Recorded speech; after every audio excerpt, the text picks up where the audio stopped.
Ten serwis jest dostępny na platformie, This która nazywa tool się Sat4Envy. is available from Sat4Envy, which is Pewnego czasu a mieliśmy platform zajęcia that has związane existed z for quite some time, and we naturalnym were gospodarką wodą. active I in tam są this wprowadzone project in dane cooperation with the Institute statystyczne of Water oraz Management and dane Weather Forecasting, meteorologiczne and we include hydrological and weather data satelitarnego from the nasz satellite serwis. I level. są dostępne dla And this service is used for every member who has registered and logged in prior to, subject to our authorization. You can also download a raster file for GIS analysis. So that service is for Poland, but there is another one prepared as part of the European Copernicus program. It's called Global Flood Monitoring, or GFM. It works for the whole world, actually. It was launched recently, and it was actually being built simultaneously with our Polish product. And GFM delivers a number of outputs, and they are always available within 8 hours since capturing a satellite image. And with this tool, we can monitor the surface of Earth, irrespectively of the time of day or night, or cloud cover or fog, because the system uses radar imagery. And this is very important in the context of imaging for floods.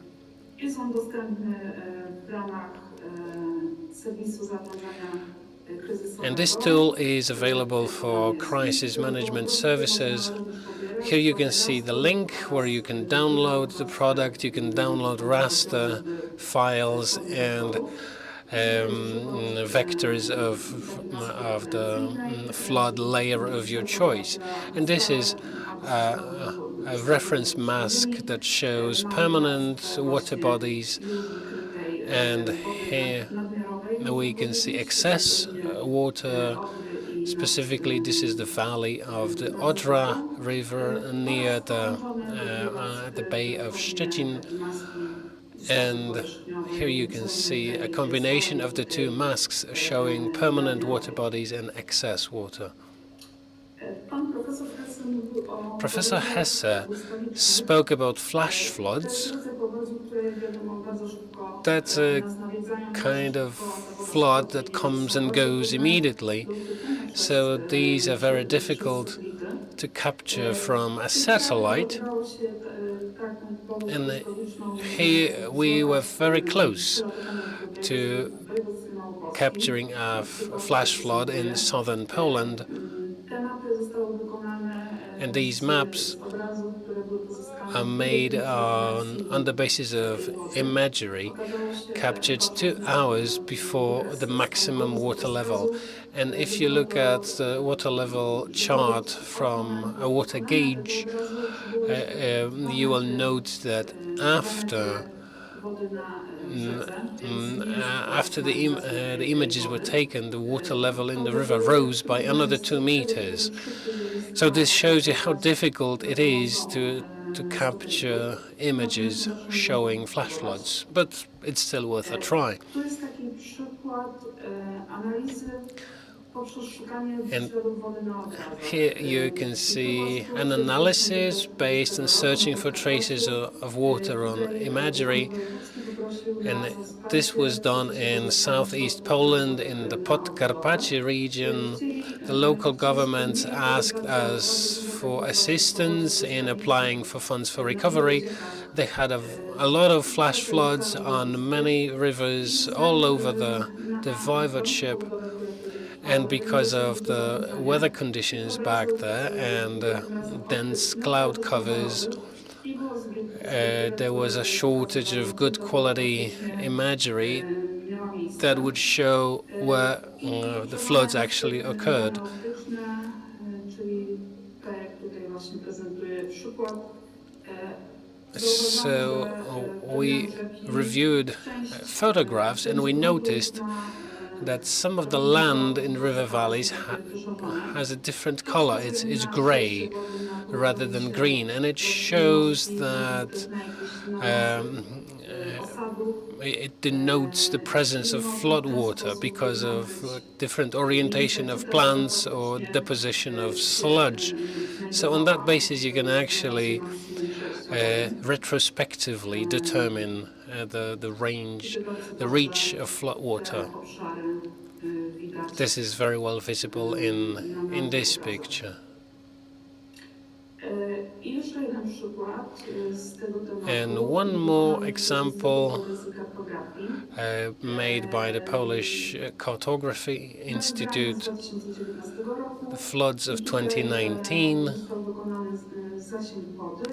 This picture shows the water reach on a radar image. And the database of topographic objects was used to generate a list of buildings and other structures that may have been affected by the flood. So you can see types of land cover or lengths of roads, railways, cable lines, anything that could have been affected by the flood. So in a table like this, you will see the municipality, the powiat, and the number of the local government unit, and as and the list of structures reflects the division from the BD 10,000K database. And some more products that can be generated based on the reach of water using digital terrain models. So this product shows you water depth that can further be used to determine locations where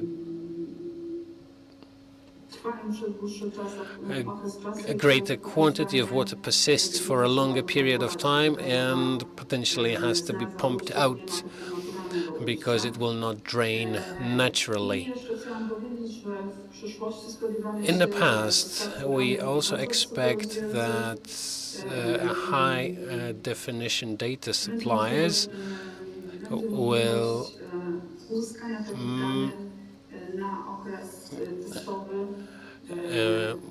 make their data available for a testing period for rescue and crisis response institutions. The talks are underway, and possibly in the months to come we will have access to such data, and we will act as a middleman in providing you access to that data. This is very important because the time density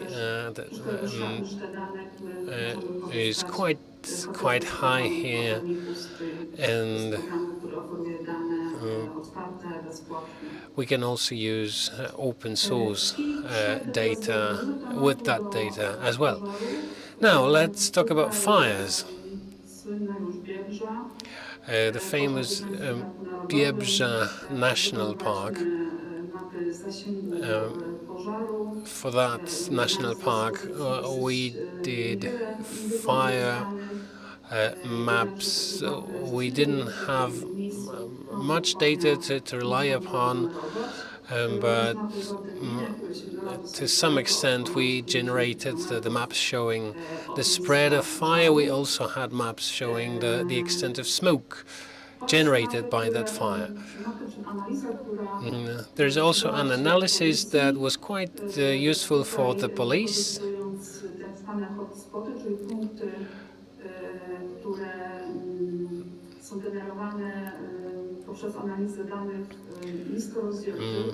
An analysis of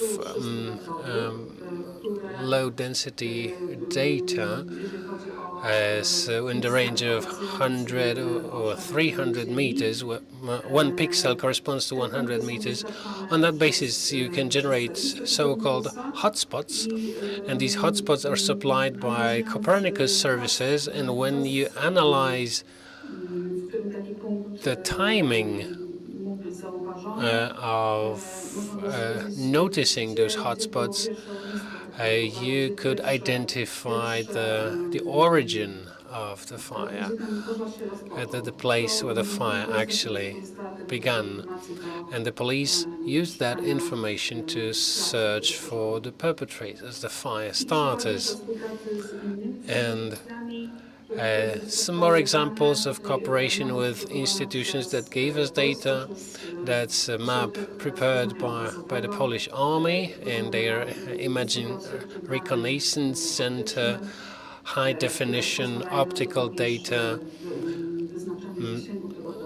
that made it possible to determine the reach of the fire. So cooperation like this is possible, and I'm sure that in the future, whenever necessary, we will ask the army for their support. When it comes to fires, we can also use Copernicus here.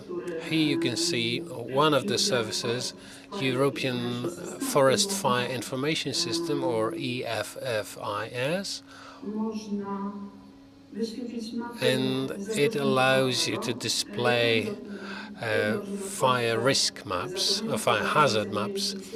In Poland, this is the realm of the Forest Research Institute, and they publish fire hazard maps divided into tens of zones. This data has a somewhat lower density. 1 pixel is 8 to 10 kilometers. You can look at historical data, you can look at currently active fires. You can also find hotspots. That's the things I spoke about, talking about the police.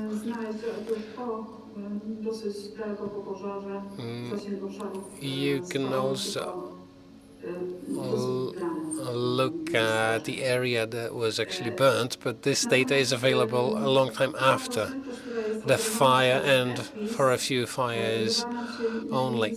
The density offered here, the resolution offered here is insufficient. That's why we use data from the Institute of Water Management and Weather Forecasting. On that basis, we develop maps that show the risk of fire, and here we use the Canadian Fire Weather Index, and we have 6 classes of hazard. We publish these maps every day, and here the resolution is 1 kilometer. 1 pixel is 1 kilometer. We publish these data in our flood service for all registered users. On the basis of daily analyses, we did a statistical time series analysis for 2022. Here you can see some examples. You can calculate the percentage of days with a medium or high risk across any period of time. That's the period from June to September. And you can see the distribution of risks across Poland. And then you can build a chart. This chart is for the entire territory of Poland, but you can narrow it down to any voivodeship or any powiat, really, and you can look at the level of fire hazard, whether it's low or high, at any given time of day or year. You can also compare year on year. Some years are more prone to fires, others less so. And an example of August across the years. wschodnia Polska, It's mostly Western Poland that's at ma risk. największą potencjalne zagrożenie pożarowe, ale to w innych latach to się dosyć radykalnie zmienia. But changes from year to year are Ostatnie dwa tematy, quite dekolowanie. striking. Tutaj And przykład windfalls, the wykorzystania last thing I want to talk w sektorze about, dronów, and that's drone imagery. OSP z terenu Specifically, these images were captured by volunteer firefighters from the Pomeranian region. They gave us the data, and we visualized this in an orthophoto, and do dokumentacji tego zdarzenia. then we can use A także do these images wykorzystania to document the windfalls. We can also use satellite data.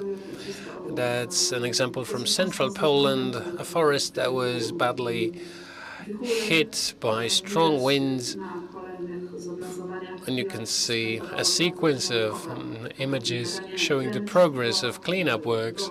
ziemi. Eventually, you can see just a patch of bare land. Zobrazowany przy użyciu bliskich odczerwieni. And we used near-infrared imagery here. So what is normally green is red here, which allows us, facilitates the interpretation. And now ice jams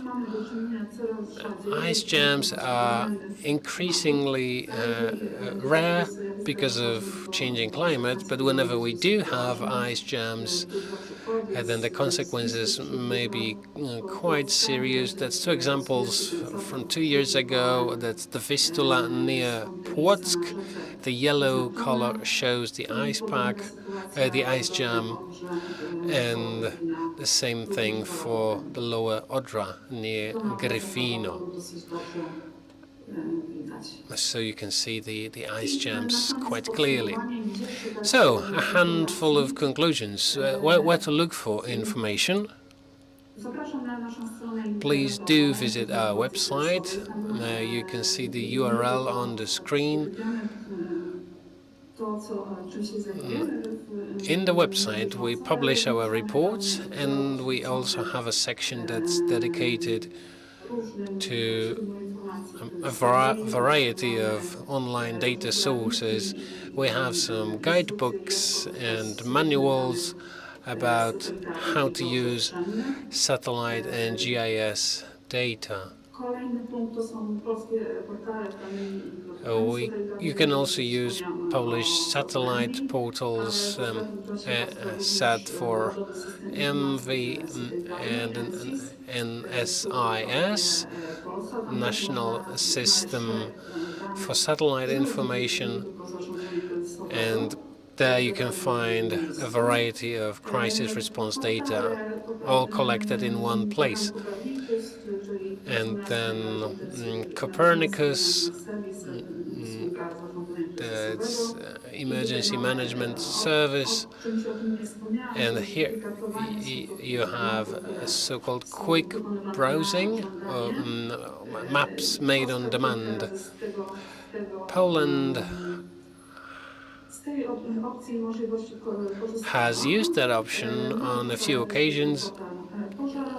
We have the EFFIS, the fire portal. We have a flood monitoring portal and Glow FAS portal, which is a tool that again monitors floods but has more weather data. And the last but not least, browsing satellite imagery, EO browser. That's a dedicated tool, and a manual telling you how to use that tool is available on our website. And very least, just a quick note about our participation in another Interreg program, Local Jens project launched this year. It will continue for 3 years, and it addresses climate change and adverse weather events. As part of this project, we will try to act locally to promote competence and resilience in the face of adverse climate change. We plan to build a database of good practice. It will be published soon. We will organize workshops and training courses, and we will run pilot programs in each of the 5 member states. That's it from me. Sorry for taking a bit more of your time. I had a lot of things to say. So thank you very much, and I'll be happy to take your questions. Thank you. That's a fantastic tool. Maybe not for all the stages of crisis management, but that's a fantastic tool. And as I've been listening to you, I've been thinking about one thing. One of the previous speakers mentioned that when we talk about aid, one of the biggest challenges is that people are unable to accept aid. And we know it well, whether we talk about humanitarian aid or rescue aid. So when you send aid to someone, that aid gets wasted because the victim, the survivor, is not ready to receive that aid. And now I've been thinking, this tool is very discernible, but do you think that people who may be interested, who may be the potential users of this tool, or the effects developed using that tool, do you think they could be trained in how to use it? That's the thing here. The tool is excellent. But are you sure that local government officers will know how to use it to the benefit of their local communities? So have you guys thought about some training, possibly remotely? Yes, absolutely. That's one of the goals of our existence, because the entry requirements are quite high when it comes to skillfully using such information. In the previous years, we had a lot of training courses for crisis management institutions, for rescue services, and we organized both on-site and online courses.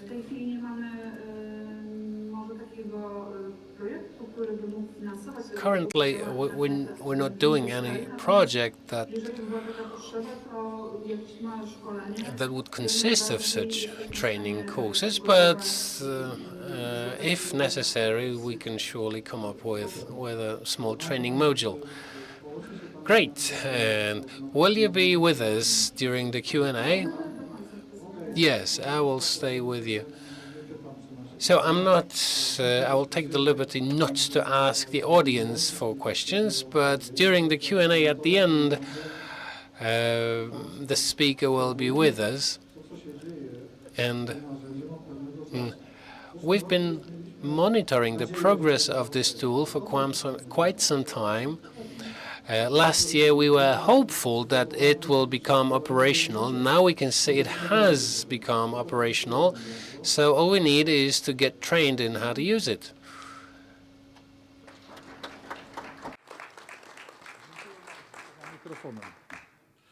Proszę Państwa, jak już mówimy o użytecznym narzędziu, to teraz kilka pod rząd. Nieobce nam narzędzie, jakim jest mobilne standardy zarządzania.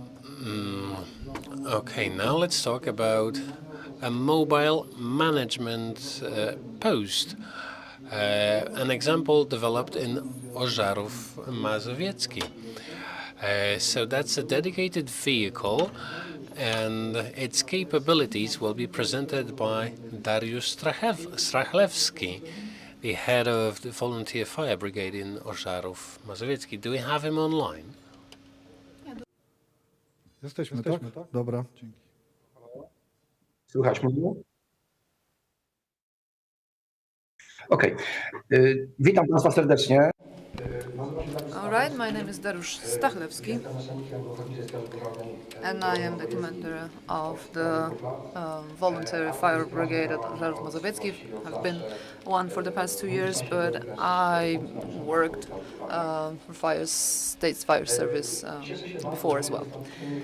I'm very happy that my presentation will follow the presentation of my predecessor Marta, because it overlaps neatly with the previous one.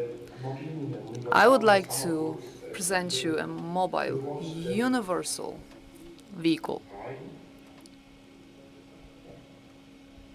or all-purpose vehicle.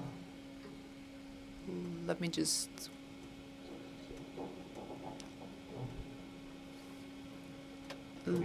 Let me just try it again. So share my screen with you. Can you see it now? All right. So again, I am very happy that my presentation will follow the previous one, presented by Marta, because I would like to present a vehicle that integrates communication as well as various types of media and state-of-the-art equipment. Using this vehicle as an example with a four-wheel drive that can be used in any terrain as an example, because this particular vehicle was tried and tested in many different situations. Coming back to what my predecessor said, all the maps, all the programs are great, but you need to read them somewhere, display them somewhere. And this vehicle has a place that can house and integrate, house all the screens and integrate all the information and use them and deploy them for good purpose. The technical specification, this vehicle has everything that it needs to be self-sufficient to the extent that it needs. It has winches, it has four-wheel drive, it has separate AC and heating for different areas. It has a set of radio stations, a lot of light flashlights and radio stations, both personal and body-worn radio stations. It has a fridge, a cooler, a power generator, as well as a converter. It has a office table, folding table. It has antenna masts and lighting masts, a number of monitors for both wired and wireless communication, drone platform to start and land, as well as a lot of equipment. For instance, medical bags, first aid bags, and they were used quite a number of times. Based on our experience, we know that we need to have some medical equipment because it would be hard to explain to people that take part in an accident that we don't have any medical equipment at all. So we have those bags with oxygen. This card is also designed so as to accept wheelchairs and wheeled containers. It also has an external or retractable canopy that can be used as a tent as well a extinguisher and cutter module. I'll explain it later, but let me just start by saying that this is the longest possible lightweight vehicle. We wanted to have a lot of space inside, and we had a plan on how we'll use it. I know that on field you need to have a lot of communication channels, so we have more radio stations than usual. But we did encounter a number of communication problems. Therefore, we have a retractable mast in order to make sure that we do have a communication and reception in order for us to serve as a communication point if necessary. The lighting, well-lit area is important.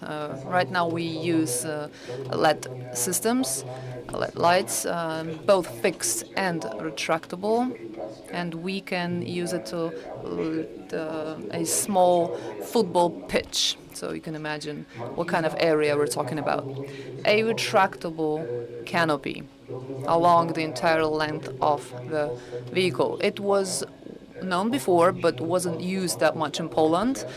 We decided to build such and add such a canopy. It is useful to protect us against rainfall, heavy rainfall, or snowfall, but also against the sun. It can be attached to the vehicle and be turned into a tent of sorts. It can be closed. It can be used to keep casualties and injured people, but also to change clothes for the rescuers. This is what it looks like on the inside. On the left-hand side, you'll see monitors and computers. They are stored safely during transport, obviously. In the back, we have a compartment that can house up to 6 users who can work comfortably in that area. This table that you see is only an example. The table can be retracted even outside of the car, of the vehicle, if necessary. And this actually proved to be very useful because every person nowadays needs a space for their own monitor or laptop. So this is what we used this table for. Previously, personal computers and laptops were treated as office equipment, but we all know now that we use them on site as well. Without a monitor, without a screen that can be used to display the information that we need, we wouldn't be able to work efficiently. The vehicle has a cargo compartment, which is quite big. It has shelves as well as cabinets. In the back, it has a power generator as well, power generation unit, and special rails that create a ramp to slide into the vehicle, for instance, wheeled containers or wheelchairs. It has a drone platform. What does it mean? It means that a drone that starts from here can land safely on the very same platform as well. Obviously, it must be compatible, but this is a function that we took into account, and it's well adjusted right now.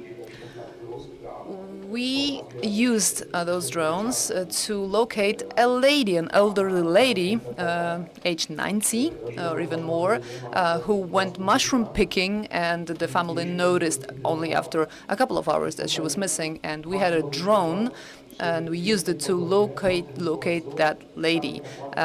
And believe it or not, but with the beautiful weather that we had, it was not easy to actually locate that person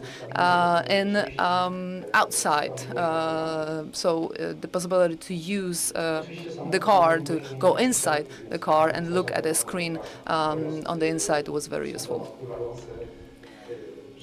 We have a 6-person, 8-wheeled vehicle as shown on screen right now. It's a very useful piece of equipment. We used that vehicle in this particular search and rescue operation, and we found that missing person, and we transported her back to a safe place. The car also includes or can be fitted with all the different types of extinguishing equipment.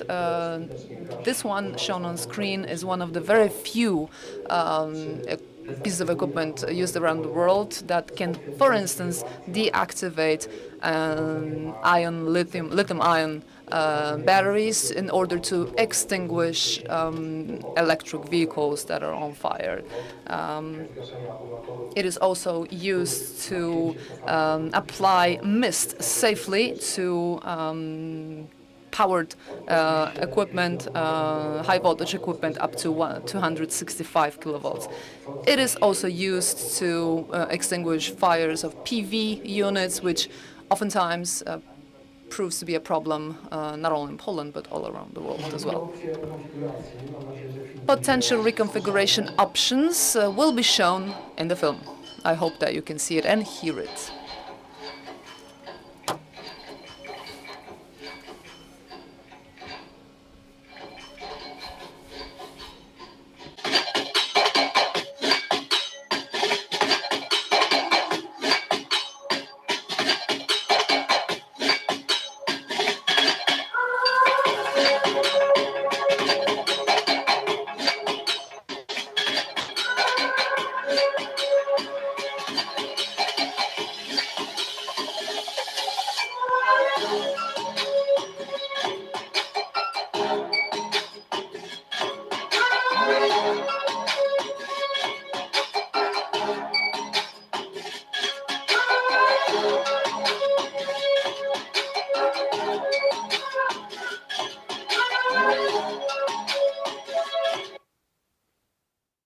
Jak Państwo widzieliście, As you can see, there are a number of possibilities here and options. This is a very universal, all-purpose vehicle.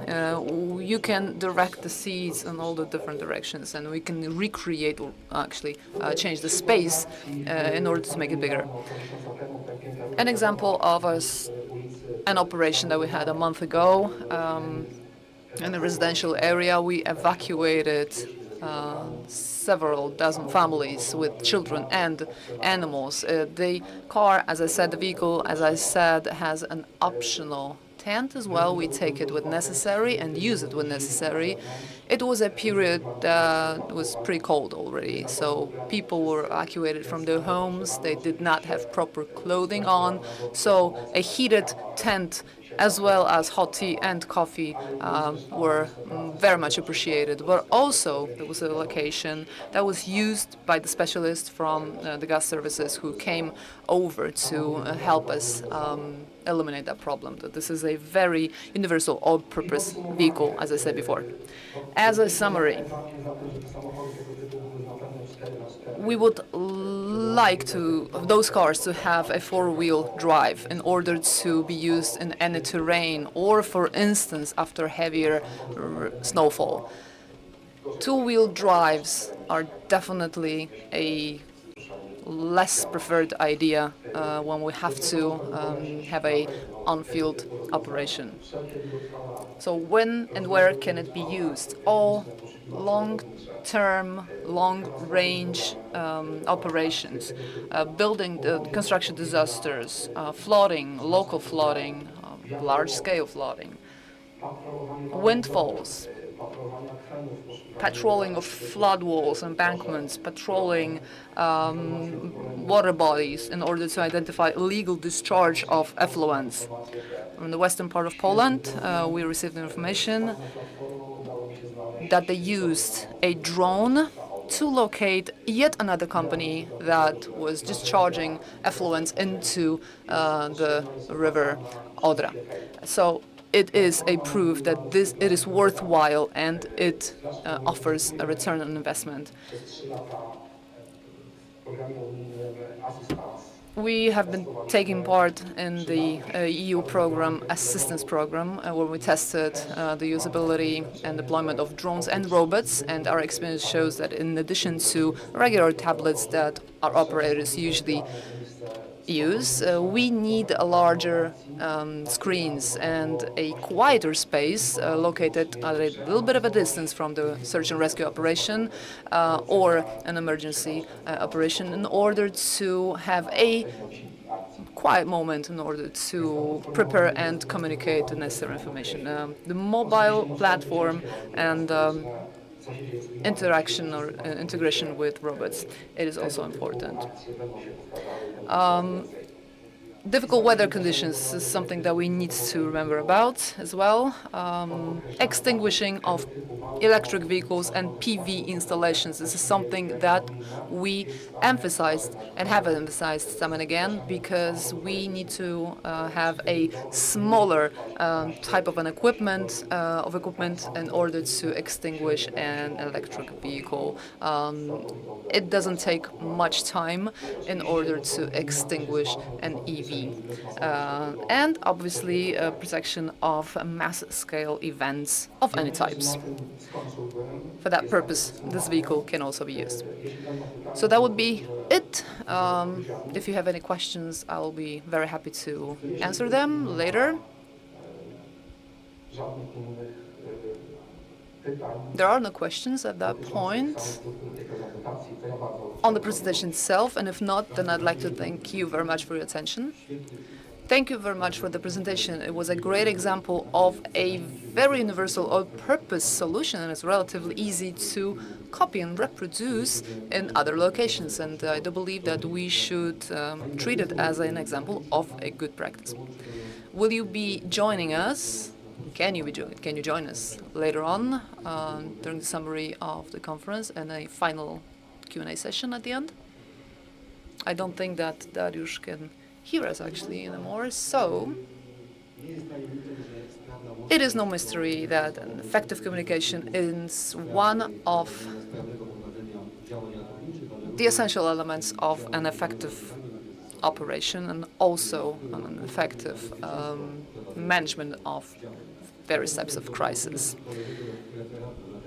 This is why I am inviting another speaker who will discuss the use of the capabilities of Mobile Management Center for local authorities, as well as the services and entities that are involved in a mission of search and rescue operations for local communities during natural disasters and other emergency events. Mr. Mirek, Vice President of Move Telecom.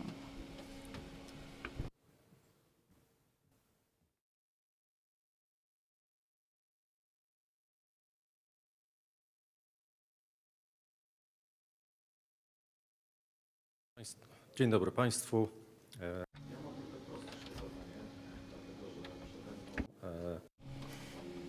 Ladies and gentlemen, thank you. My task is easier because the previous speakers actually discussed the tools that I'll be talking about, and I'll just show you the possibilities of integrating those tools. I'll try to speak in a simple way, and if there's something that you need to be clarified, please ask me afterwards. Abraham Lincoln once said that any work can be done if you split it or break it down into sections, smaller sections, and you know it very well because you manage search and rescue operations and emergency operations involving a couple of people or a couple of dozen or a couple of hundred people. Those people use various types of equipment, and one of the equipment is the means of communication, or are the means of communication. I'll discuss a project that covers all of Poland. It has three phases. Phase number one is to build a telecom operator interconnected with volunteer fire brigades. Secondly, autonomous mobile 5G networks. And thirdly, large area management of communication, emergency communication.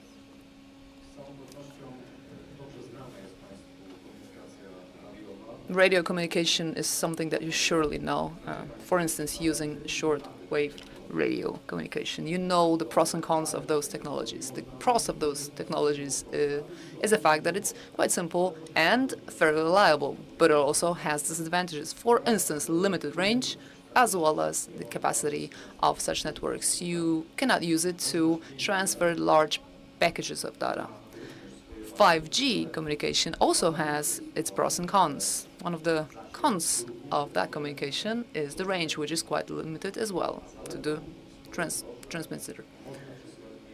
And the advantage is that you can use it to send enormous, big packages of data with a very limited delay, as well as the quality of transmission, which is much higher.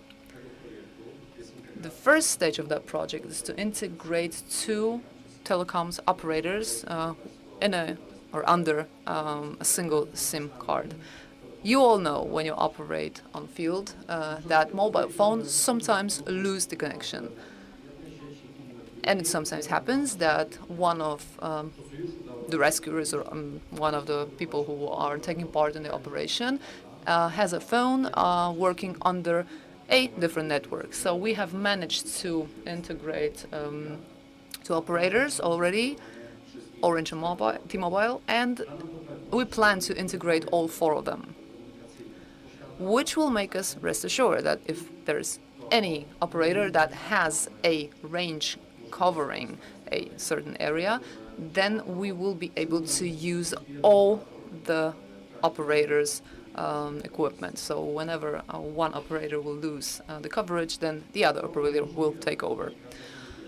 What will it allow us? The 5G communication, mass communication with all the different types of users.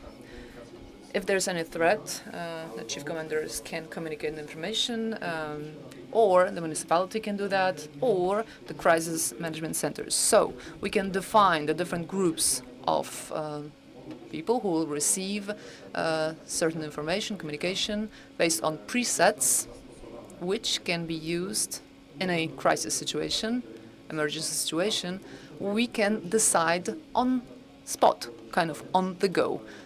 As an example, we can use it to inform the leaders, the team leaders who are present on site, which means that we will not communicate the information to the leaders who are not present on site. For instance, they're on vacation, or for instance, when they are deployed somewhere else.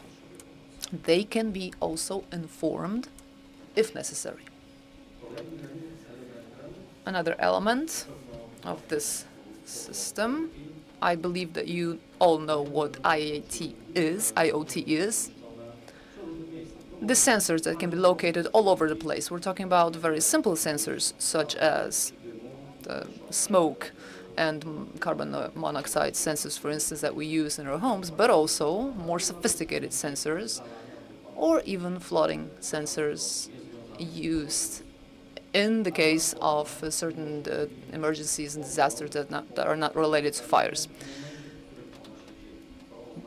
In that way, we'll have a big image of the situation whenever something happens, and those sensors will communicate the information on an event on the spot, on the go, in real time, even if you are not able to respond to it. For instance, if we have a carbon monoxide release and if it's not possible to react, somebody loses consciousness, faints, but we have a sensor that will send this information to us so that we know that something happened. This is a solution. It's actually an ordinary telecommunications operator with additional functions. The functions that's oriented for emergency management. So it is a kind of value-added service provided to local communities, which includes 4 additional elements. If you look at the right-hand side of the screen, you'll see what our mission is all about. We are talking about civil emergencies, how to inform the local community of an event. It is also important that the operator supports both local and central volunteer fire brigade units, because some of the funds or some of the resources that they have can be directed to a selected given unit of a volunteer fire brigade. Secondly, we have an autonomous communication. We talked about it during previous presentation. We talked about satellite data. We saw what a transmission vehicle can look like. So as I said before, I will use all the information that was discussed before. Autonomous communication is a set of interconnected benefits, the ability to control communication, but also independence or autonomous operation from other operators. It is necessary sometimes, and it's very useful. When is it? For instance, on site, when and where there is nobody, no operator who can provide a coverage. So a vehicle that was presented before the previous presentation, or maybe a trailer that has a mobile 5G station fitted. So this is something that you see on the right-hand side. It is something that is necessary for us to make sure that if there is a location without any coverage of any operator whatsoever, we will provide communication there. We will ensure that the communication is there. This communication will give us a real-time image through cameras installed on helmets of our rescuers. We have a representative of a company, Brandwar, here in the room, and you can see in the exhibition what the helmet, such a helmet looks like. What look like. On one screen, we can have a number of images and control the progress of the operation. We can use it also to. We can use the 5G communication to control the drones. Not only where we have a operator's coverage, but independently. We send that data to the center, the management center, crisis management center, and this all happens in real time. Lastly, communication between the rescuers without any lags, without any interruptions, without any noise. Secondly, autonomous management within a municipality, which includes three elements: a network of firefighting centers, making sure that they all have broadband connection, energy, autonomous energy supply. We all know that we do have breaks and interruptions of energy supply, and we need to make sure that if they occur, we will have an interrupted communication anyway. And the frequencies for municipalities. The Office for Electronic Communication made it possible and has made it possible since 2014 for any municipality to apply for a 5G communication for their own in-house use, but also to for them to transfer this possibility to their local communities. Thirdly, integration of it all. We saw two first steps or phases. The first step is quite simple. The second step is something that we are working on still. And the third step is the integration of all three phases into one. What will it give us? Imagine a platform that will decide where to locate certain vehicles or trailers used for communication. So this platform will tell you, of course, taking into account topography of the place, they'll tell you where to locate it.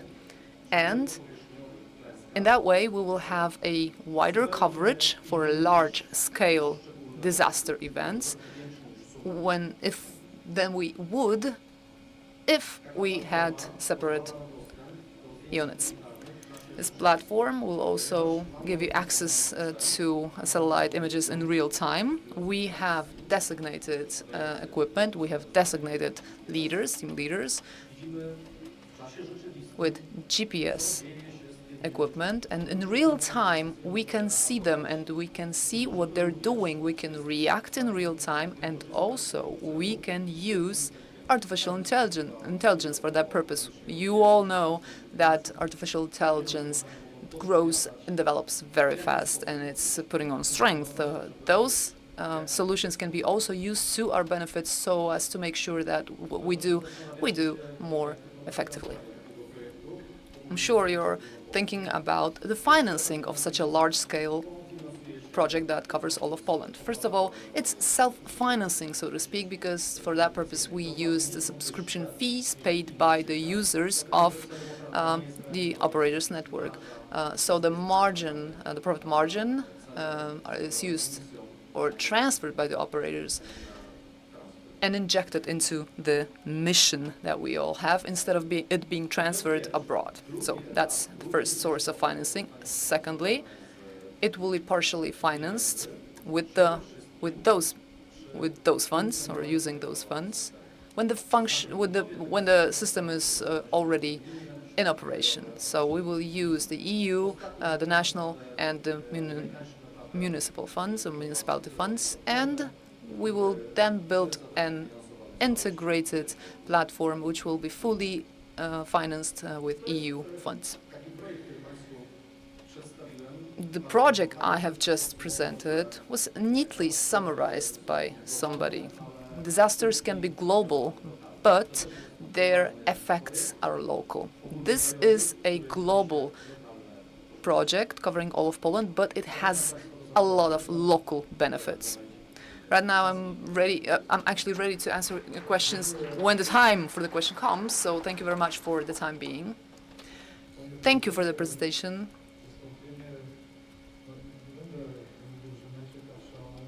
I cannot say that it was the most interesting, but I cannot say that. But it was definitely on par with what we had before.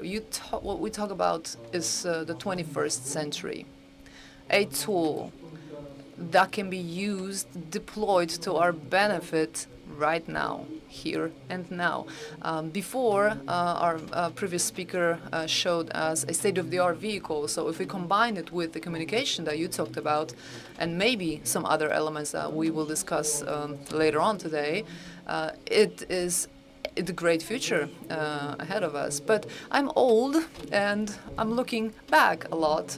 There was this great person by the name of Aristotle, and he said that the whole is more than just a sum of individual parts. So let me translate it and put it in a more simple way.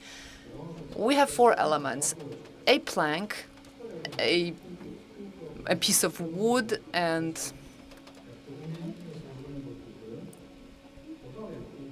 wheels. And if we put it together, we can use it as a transport vehicle. So we have a new function which could not be offered by any of those separate elements. So this is synergy. This is an added value. Time and again during your presentation, you mentioned synergies, unification, value added effect. So I will say that your proposal is yet another piece of the puzzle that we are building here, we are creating here. Management of independence. The greatest problem in the management of crises is the fact that the person in command thinks that it is the commanding of people, supervising of people that matters. But actually it's the worst idea that you can have. In theory, 1 + 1 is 2. So the possibility of one system plus the capacity or capability of the second system makes a 2. But in reality, I have lived a long life, so I know that it happens very often, actually. 1 + 1 is less than 2, because if we want to unify 2 wholes or bring 2 people together, then it does not make a 2, because they are actually working against one another. So coordinators are artists who actually can make it happen, to add 1 and 1 to make it more than a 2. So this is something I've been thinking about when I was listening to your presentation. You talked about subsystems and communication subsystems, and I'm looking even further. I will treat your idea as an element of a puzzle, a piece of a puzzle, which will have bring yet another effect if we put it together neatly and effectively. So this is something I would like to see. I'm sorry for this lengthy commentary to your presentation, but we will have questions to your presentation later on, so I'd like to just comment on it before the Q&A session. We'll now move on to the next presentation. So far, we talked about certain support at different phases of the management of crisis. We're talking about satellite images that can be used for the preparedness phase. And in terms of response, given the very dynamic parameters, time is of essence. So we're talking about the drones. Right now, Mr. Marcin Kamiński, representing the provincial unit of the State Fire Service in Szczecin, he will discuss the possibilities of using drones for crises and emergency management. The stage is yours. Dzień dobry Państwu. Thank you very much. My name is Marcin Kamiński, and I work for the regional headquarters in Szczecin in the command post. And in the command post, as you know, we monitor everything that happens in the region. We can monitor and verify what's going on. Let me quickly introduce you to the topic of drones used in rescue and firefighting operations. The most important piece of legislation that addresses unmanned aerial vehicles is the regulation of the Minister of Infrastructure of the 18th of January 2019. And based on that piece of legislation, the state headquarters of firefighting service developed an operating manual that defines the procedures for drone operations.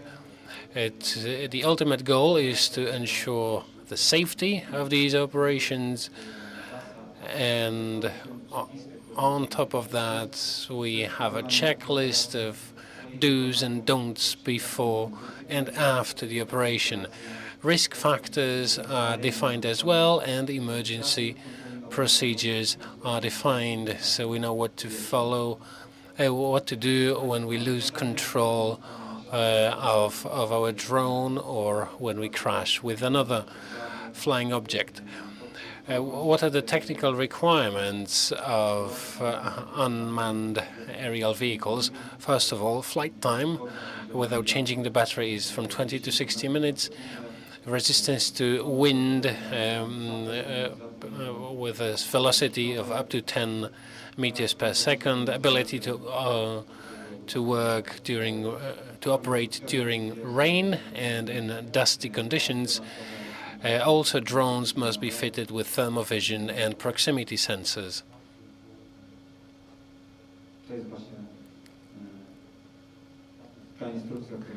And that's the manual I spoke about. And each operator of a UAV must also have a power supply at the place of operation, because we usually do it in the field.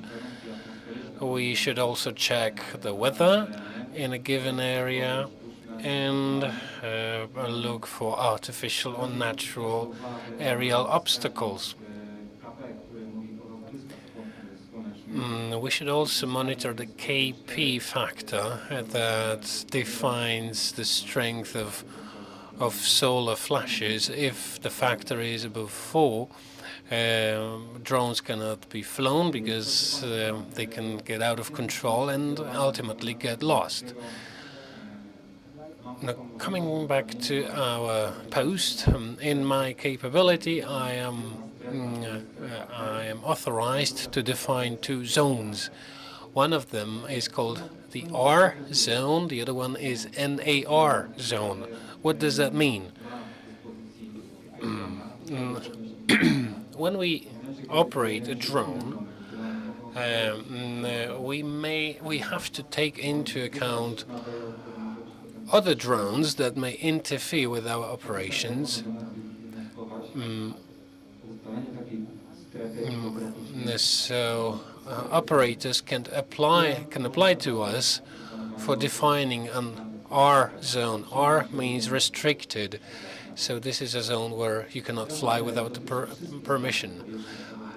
Zone R applies to manned and unmanned aerial vehicles. There are exceptions, like when you have a head of state, they can fly through an R zone. Also, medical evacuation helicopters can also fly through zone R.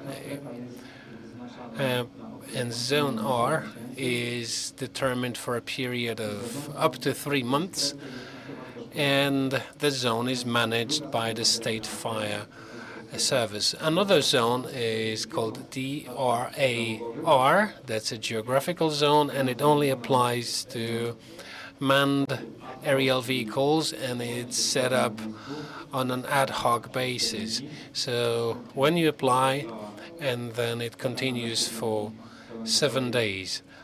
There are different types of these zones. So ad hoc zones are valid for 7 days, and then short-term zones are valid for up to 1 month, and you have to apply 7 days in advance. And long-term zone is valid for more than 30 days, and you have to apply 30 days in advance. So when you plan some training, then you can plan in advance and apply for establishing of such a zone. Right now, we are working on an app, Super Pilot and Pilot 112. With these applications, pilots will be able to apply for establishing a zone, and the zone will be determined immediately and automatically by the Polish Air Navigation Agency. And in this zone, you can fly to levels higher than 120 meters. So works are in progress. The general headquarters is compiling list of drone pilots, and I hope that the app will go live in April. Currently, in the state fire service, we have 3 drones. In our regional headquarters, we have a total of 14 drones.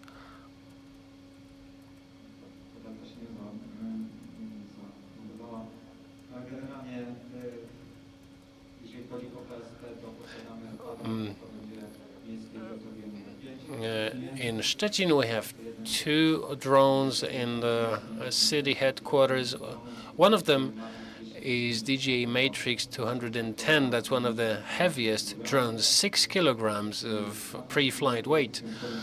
And right now in the Western Pomeranian Voivodeship, we have 32 trained operators, and most of them are in Szczecin and in Drawsko-Pomorskie, where we have another drone. And pilots from Szczecin and Drawsko-Pomorskie are dispatched all over the voivodeship as and when necessary. On the 17th of June 2019, at a military training ground in Drawsko-Pomorskie, there was a large-scale forest fire with 9 hotspots at a distance from each other. And with the help of drones, we were able to determine the directions, the fire spread directions, and access roads for the firefighters. On the right-hand side, you can see thermovision imagery, and on the left-hand side, you can see optical imagery.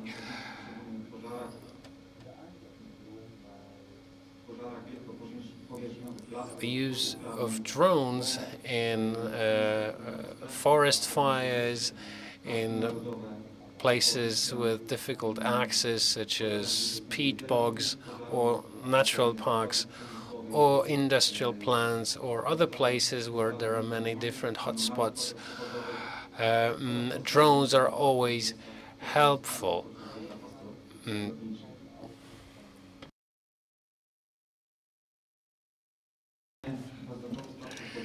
The use of UAVs is particularly helpful in reconnaissance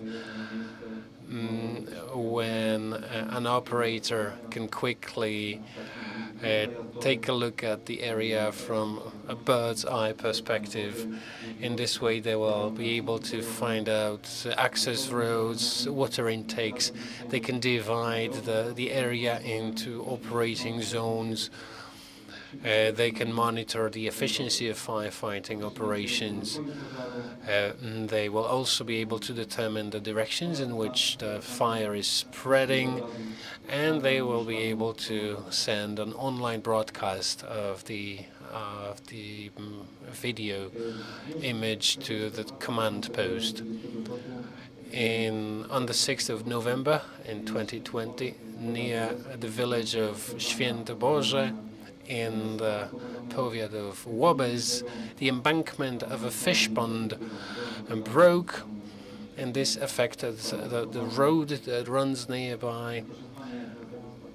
And our UAV allowed us to determine the direction in which water was flowing, and on that basis we determined the area at risk. As with other local hazards, such as floods, the UAV can be helpful with reconnaissance, location of and identification of people at risk, but also they can supply a small-scale firefighting equipment, first aid, food, and medication. Some drones can also enable communication to people on the ground.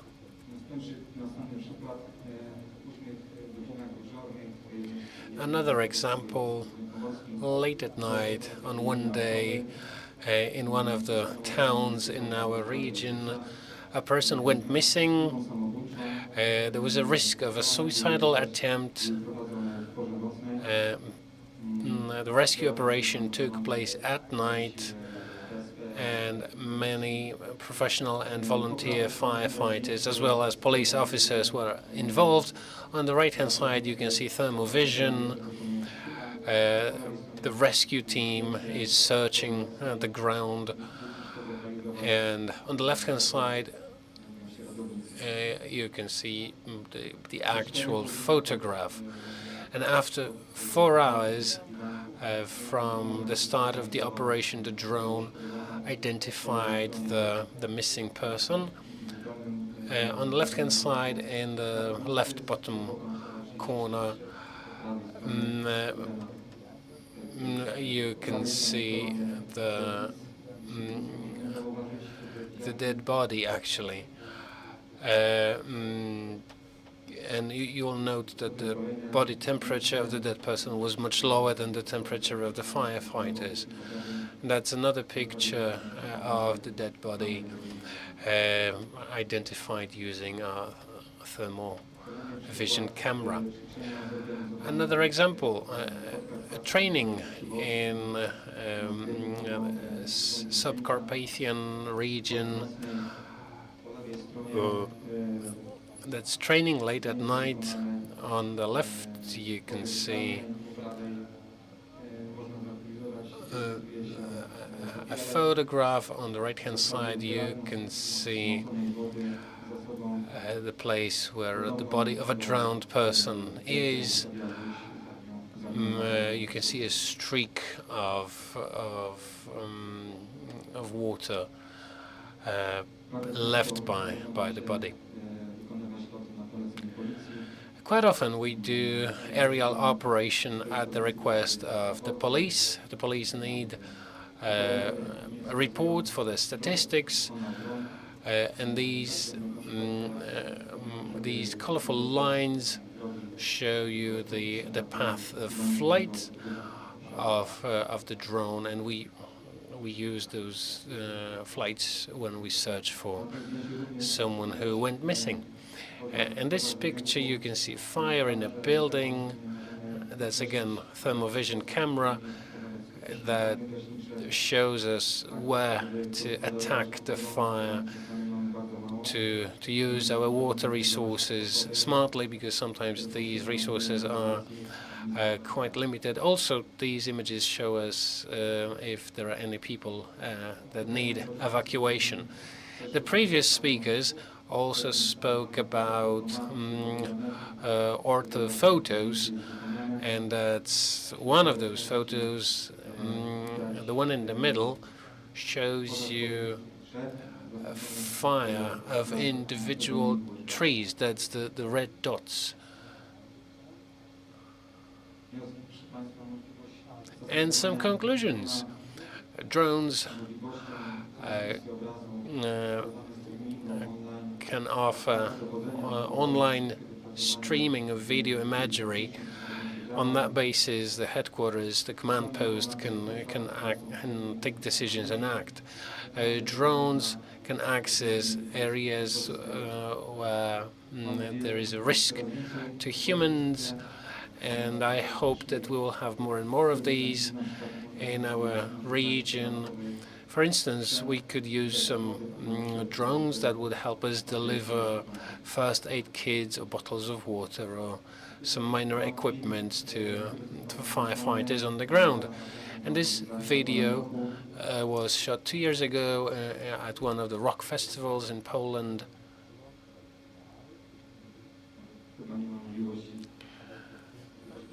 But I guess we can't play it, can we? So if we could, you would see that the runway of an unused airport was very, very hot, and there was a car that caught fire. So firefighters. I guess the video is running right now. So it was quite hot. So the runway was really, really hot too.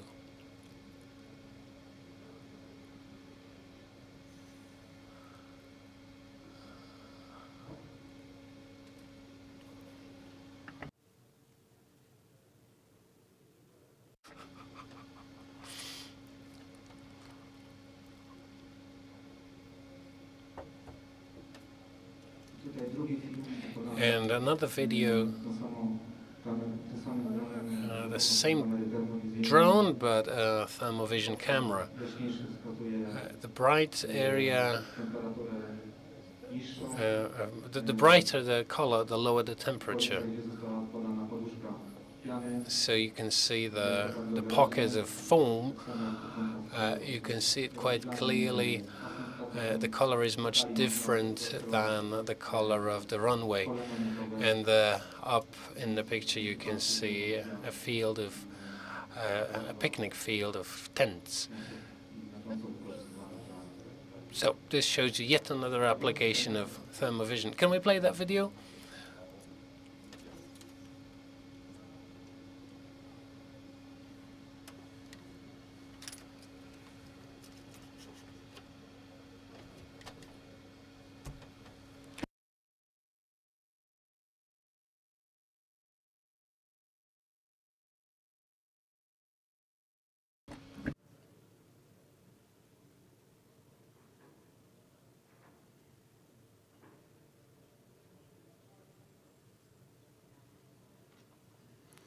Dziękuję Państwu za uwagę.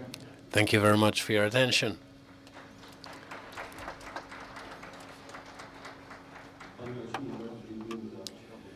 Marcin, thank you very much for your presentation. So we had a total of 4 interesting presentations and 4 very specific technologies that you can use in emergency management.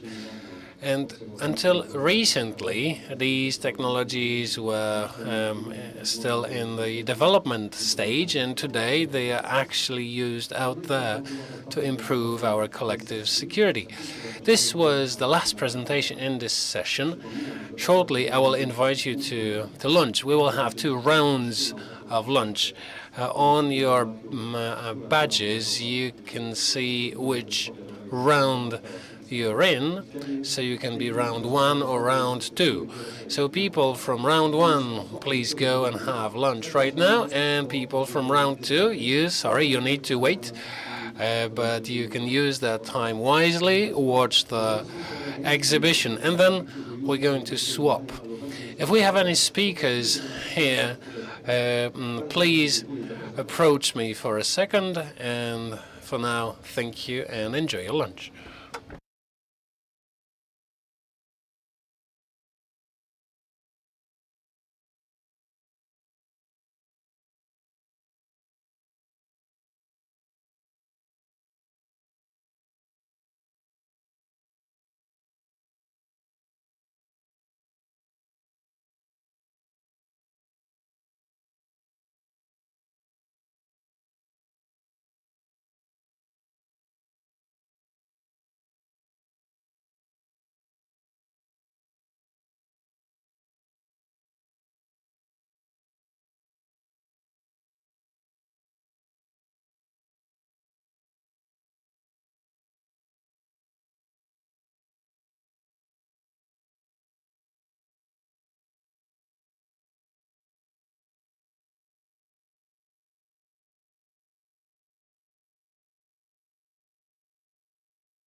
online wyciszyłeś, tak?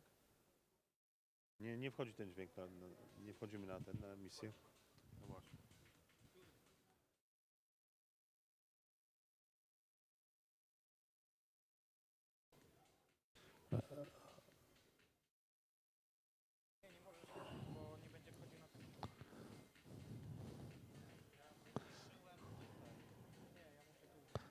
Wymutować musisz.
4, 5, 6, 7, 8, 9, 10. Jest? Wszystko widać? Dobra.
Mam nadzieję, że lunch był smaczny i mam również nadzieję, że nie przesłoni. I hope you enjoyed your lunch, and equally, I hope that you still want to continue. We have 3 more presentations, very interesting presentations. I know that we have considerably fewer members in the audience, but nevertheless, let's begin. Yes, indeed. Welcome back. Session 3, a total of 3 presentations. The first one will come from Chief Brigadier Professor Jerzy Wolanin, Dr. Honoris Causa, Professor Emeritus of the Main School of Fire Service from Warsaw. And he will have a presentation about the Cascade project, which is a tool for local level risk assessment. Professor, over to you. Thank you very much. Good afternoon. Can I be heard? Yes, you can. I understand that this is one of the last papers in the conference, so I will try to be brief and succinct with my presentation to give you more time for Q&A. 2019-2020 projekt, który In 2019-2020, we did a Cascade project, and that was an acronym for Community Safety Action for Supporting Climate Adaptation. The previous speakers spoke about instruments, and Cascade was a project that focused on tools for risk management and for improving safety. What's the relationship between safety and risk? So let me give you a brief introduction and define some terms. We live in 2 environments. One of them is the natural environment, and the other one is man-made environment. The latter includes safeguards against natural disasters. However, the man-made environment itself has become a source of threat. So right now we face both natural and man-made disasters. As you can see from this definition that defines the relationship between safety and the level of risk, the risk relates to survival and development.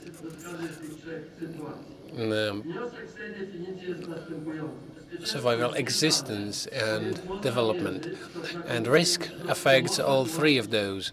So safety is measurable, which makes risk management easier, especially when we talk about climate change risk management. Risk is a measure of safety. So when we talk about risk, we can talk about calculated risk. That's calculation is one of the ways of determining the risk level, but we can also use qualitative and quantitative measures to determine risk. And now some starting points, some baseline assumptions. Sometimes we don't even realize how strongly we are governed by random things. Please note that when we talk about climate change risks, we have to decide today. Today we have to take decisions, first and foremost financial decisions. So we have to invest in something, or we have to adapt our environment to future changes, and we are not sure what these changes will be. So today we take decisions about an uncertain future. We're not sure whether the events we expect will actually materialize. We don't know what the scenarios will be, especially at a local level. And we don't know if cascade effects will be triggered.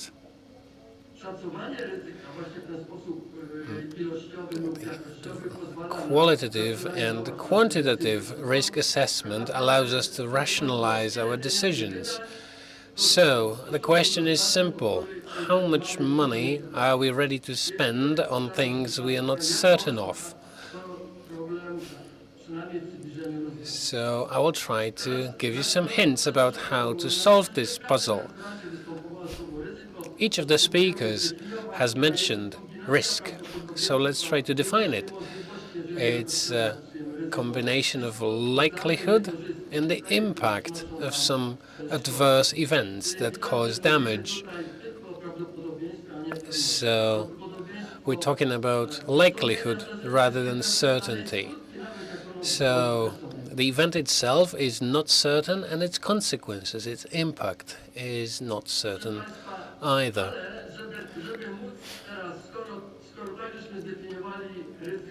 So that's our definition of risk. And now here's a mathematical formula. Risk is a quotient of a product of the likelihood of an event and its consequences. So if the likelihood is 10% and the impact is 100 victims, so the risk is 0.1 multiplied by 100. So you can calculate it, but also you can describe risk in qualitative terms.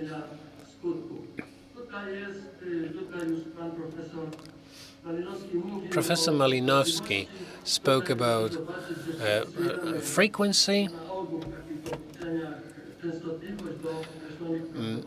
So normally we ascribe risk to certain likelihood.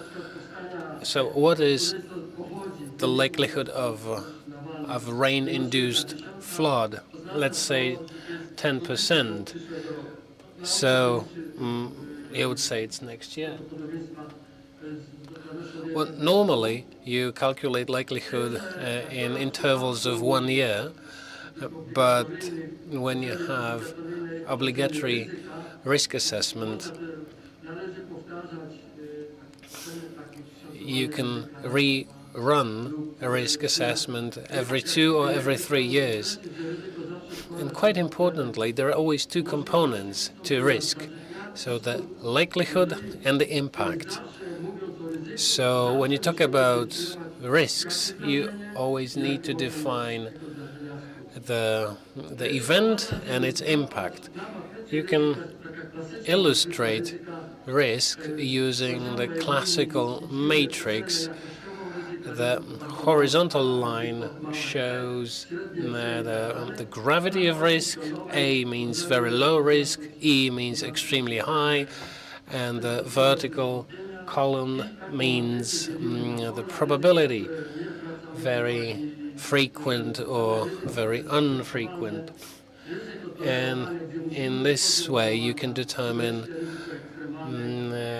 negligible risk, acceptable risk, and tolerated risk, and then you have black swans, events that we do not expect and that still may happen. So this matrix shows you the level of risk. But as I said, here's another risk matrix, but seen from a different perspective. This one shows you the uncertainty of a certain risk. If your risk is high and the uncertainty is high as well, then decision-making is not easy.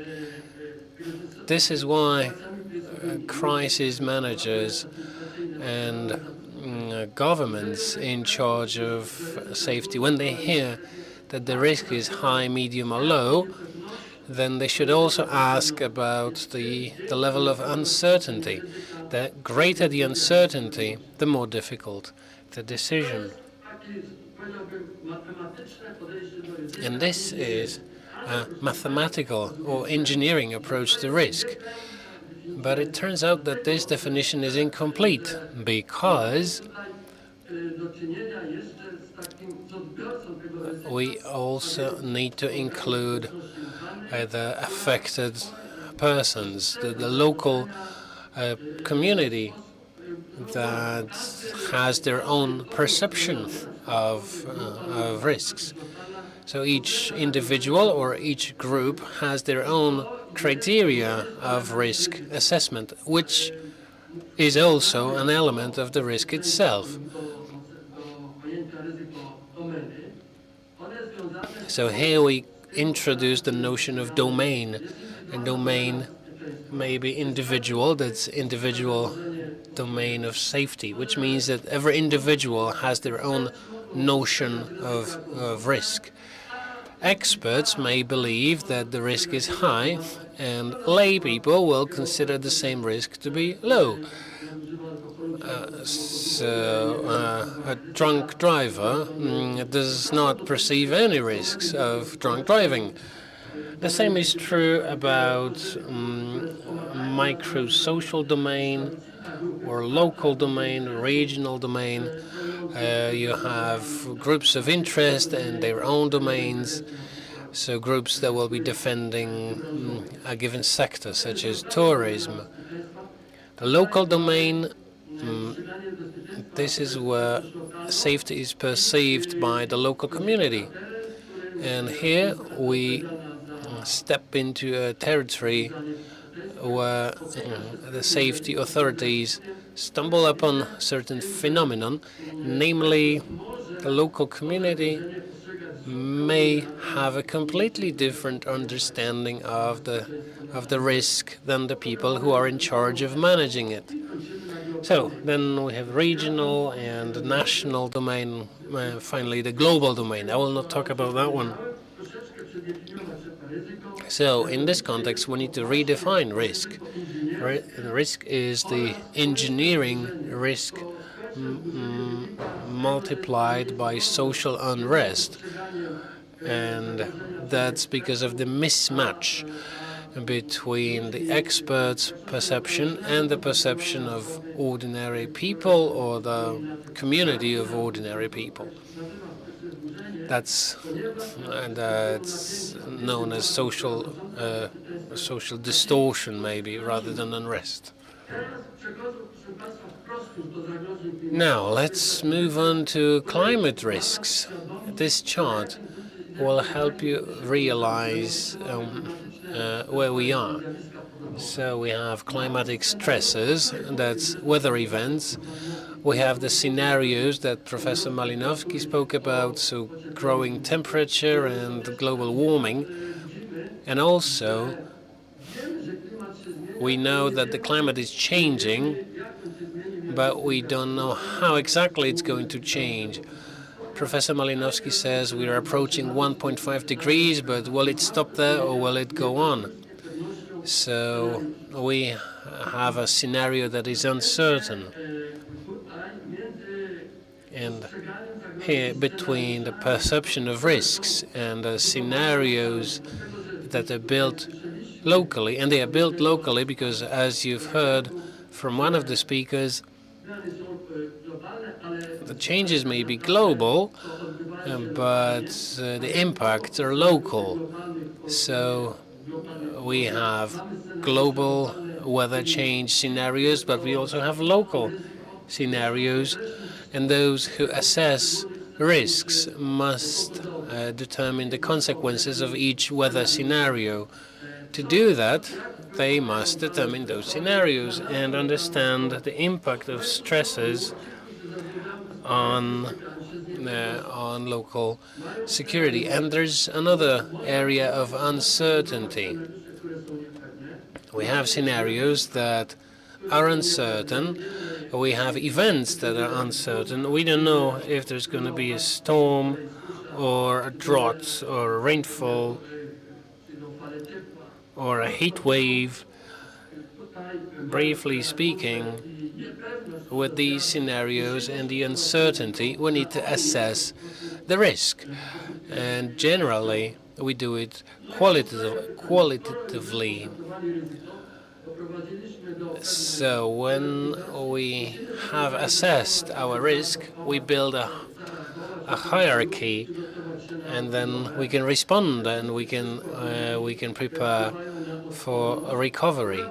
And all these factors build resilience,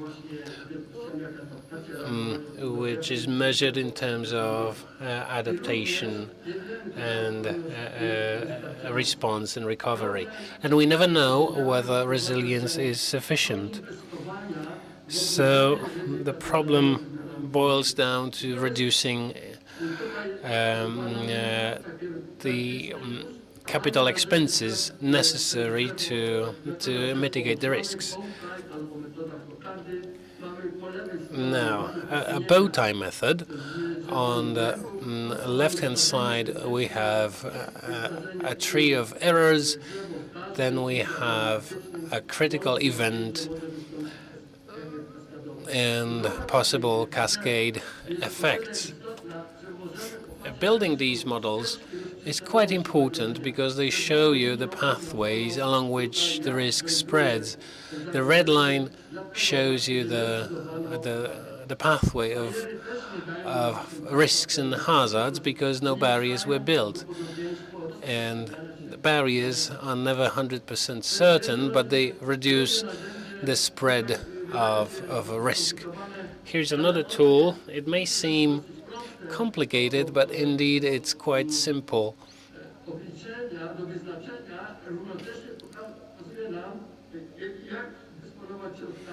And this tool shows you how to manage your funds. On the left-hand side, you have a cost matrix. On the right-hand side, you have the so-called regret matrix.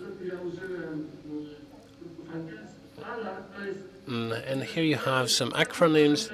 ALARP means acceptable level of risk. Then you have the medium risk. So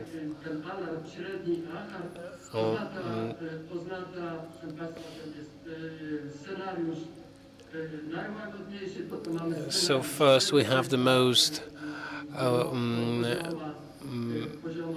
problem-free scenario, then something that is a bit more problematic, and then the most challenging scenario.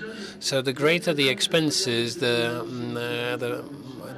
less dangerous the scenario. In a HARP scenario, we have the worst case scenario, a black swan.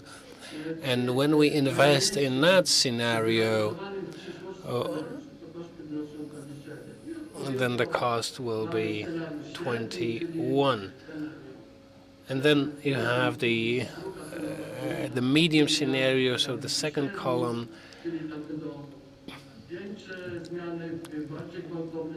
So more violent climate change.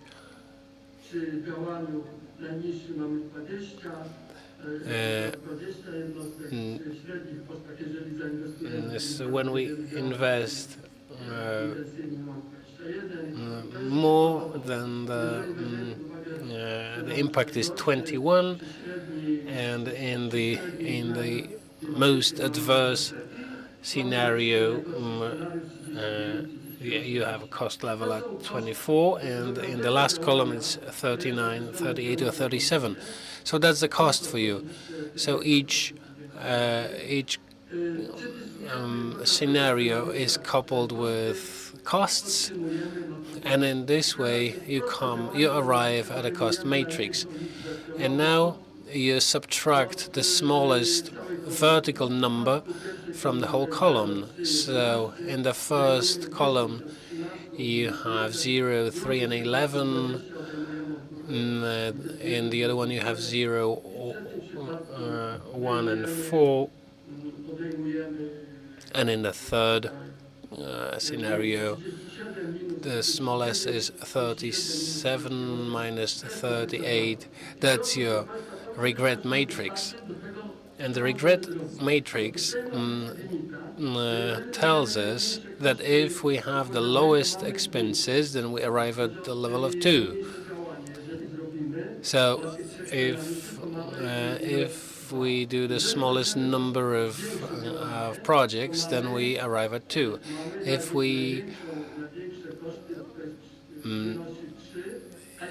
invest a little bit more, so 3, and in the AHARP scenario, the cost is 11.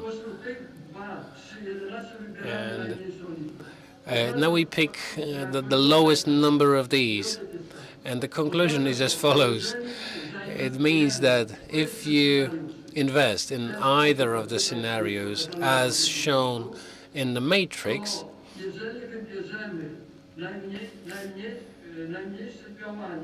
then if you choose at least the smallest action, and if your decision is wrong, then the maximum regret you will have. If your decision is wrong, then it's 2, but it could be 3 or 11.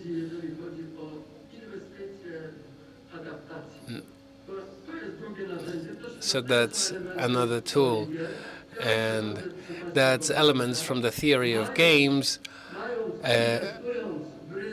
And when you invest in reducing the risk, you come up with reduced risk. You can see the horizontal axis, that's a low, medium, high, very high, and extreme risk. On the vertical line, you have efficiency of your safeguards.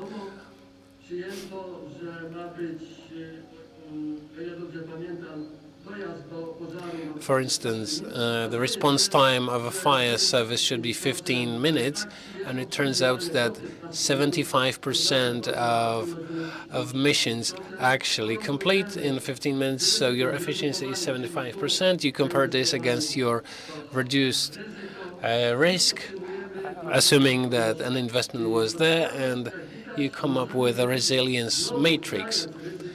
And when you know the risk that you have invested in,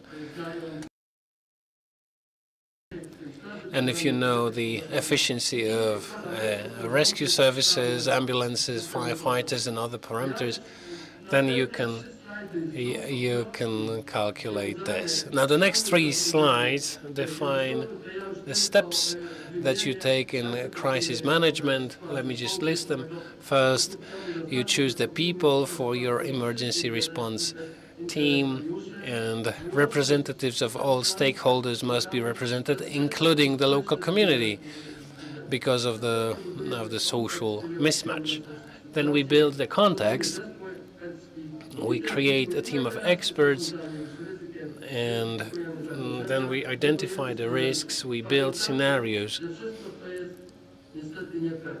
And please remember that all of this is still uncertain. Then we analyze vulnerability. We also analyze changes in vulnerability as climate changes. Then we define cascade effects. We build a hierarchy of risks. We look for those that need to be our top priority. And then we reinforce resilience. And here we have 3 dimensions. And finally, we reduce the risks. And finally, we build the matrix of resilience and accept it. And the acceptance is very important. It's always problematic. And the last step is resilience monitoring or risk monitoring. That's it from me. Thank you very much. And sorry if my presentation was a tad complicated, but that was the theory of games, and the name of this method is minimal losses that accompany wrong decisions. Thank you, Professor. Will you be with us during the Q&A? Yes, I will. Fantastic. So, no questions now. We will save the questions for later. Now, the next speaker, risk assessment and presentation of a response system in Germany. And we'll have a representative of the emergency response services from Brandenburg, Mr. Daniel Oser.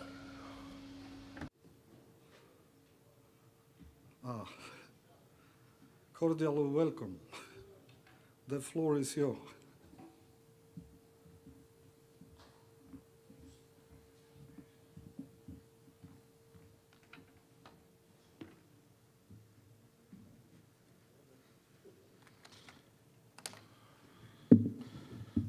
Ja, herzlichen Dank, dass ich heute hier einen kurzen Vortrag halten kann.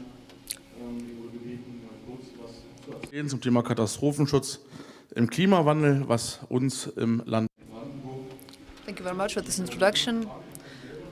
I would like to describe the system of a response in the Bundesland of Brandenburg. I myself come from the land of Brandenburg. This is one of the 16 Bundeslands on the Bundesländer in Germany. I'm sorry, I don't speak Polish. I only know about 20 words in Polish. A little bit about myself. I'm 50 years of age. I'm vice president of the National Association of Fire Services.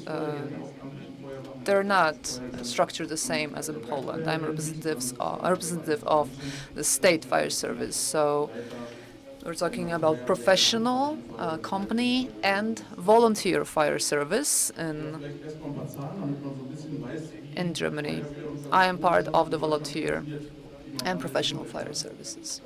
So a couple of words of introduction. We have around 1 million forces and people in service, of which around 20,000 are professional firefighters. So both in Germany and in Poland and in Austria, it is to a large extent is based on voluntary fire services. We're talking about 30,000 of volunteers. You can see it on the slide, as well as the number of units and the statistics, 3.8 million operations, including 310 technical operations. What does it look like in Germany in terms of technical rescue operations? The Federation is not really involved in the protection or prevention. It does not have direct competencies here. Of course, so we're talking about major natural disasters. For instance, in the Aare Valley, a couple of years ago, and obviously the Federation, German Federation, Bundeswehr, actually comes into play, and it actually can have certain competencies. So we have federal police, federal organization of technical assistance, the so-called Blue Fire Service, of around 1,000 firefighters, and Bundeswehr, or the German army, which can also be involved in the operations. Lands cannot call them directly, but instead of that, we have the so-called Federal Civil Protection Office, protection against the consequences of natural disasters, and this is the organization to which lands turn to seeking assistance. What's typical for Germany, and in a way It is a relic of the times long gone from German history, is the federal structure, which means that we have 16 lands, Bundeslands, 16 acts of law, and each of those regions, lands of Germany, is responsible for their own system of firefighting and civil protection. And the same goes for Brandenburg. We have our own system, civil protection system, and also the land of Brandenburg is responsible and accountable for what we do in this particular area. We do not have a central system, and we have our own specific authorities as well. So what do they do? In a nutshell, all fire services, irrespective of whether we're talking about voluntary or professional fire services, they are associated in their own association. And at a central level, federal level, we have the Central Union of Firefighters. What does it look like if we are talking about the protection and the containment of the effects of certain disasters? We can compare one land to another here. They have their own sanitary services, medical rescue, and also we have certain services that will help people affected by mass major events. For instance, we're talking about the provision of food, shelters, accommodation. We have specific services to take over at that point. Obviously, the technical support, firefighting. We have special units that are delegated if need be. We also have technical centers.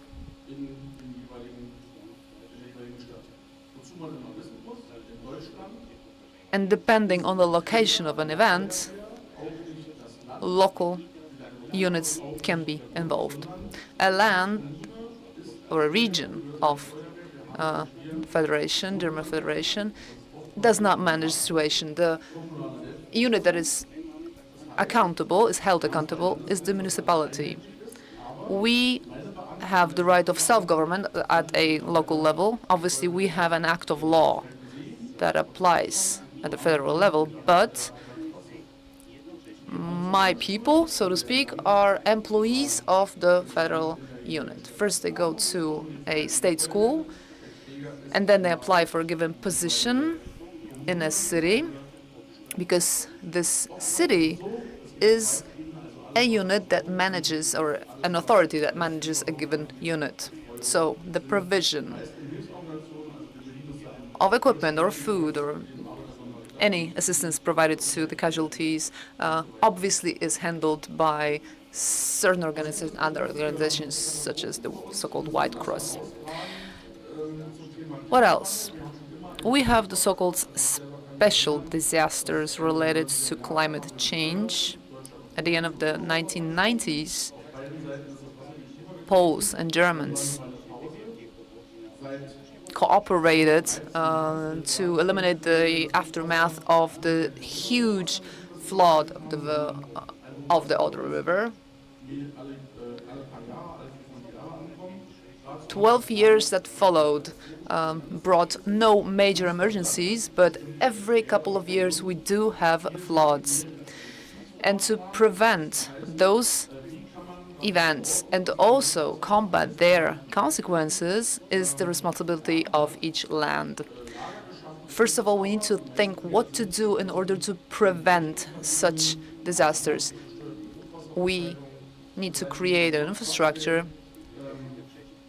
For instance, flood prevention infrastructure such as embankments. And we spend 4.5 million euro investing in polders, in ordered embankments, in order to create systems to retain water and contain it in a specific area. Speaking of floods, we have temporary flooding, for instance, during flash floods or torrential rains. When a storm comes and the rainfall is very heavy, we know it all. Everybody knows it, that it may happen. And you can see what consequences can be, especially in big cities and urbanized areas. The water can easily fill, for instance, cellars and basements. So it is the municipality that is responsible for purchasing adequate equipment such as pumps. But the major problems that we have and we have to combat are forest fires. And in Brandenburg, it has always been a major challenge, especially in the era of climate change, because for the past several years, the intensity of forest fires has been going up. And in Brandenburg, we have a number of different types of forest fires. As the same applies to West Pomeranian region on the other side of the border. We have subcontinental climate here with many days of sunshine, and in the valleys in Brandenburg we have sandy soils, unlike in other parts of Germany where soils are more moist.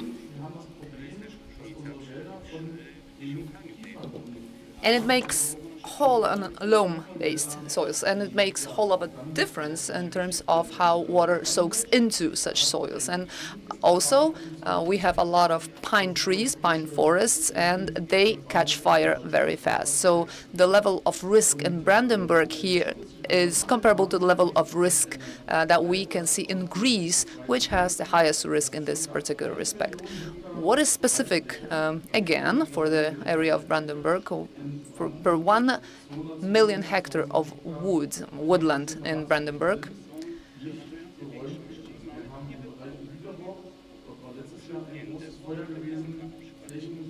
which experienced fire, a lot of such areas were not cleared afterwards.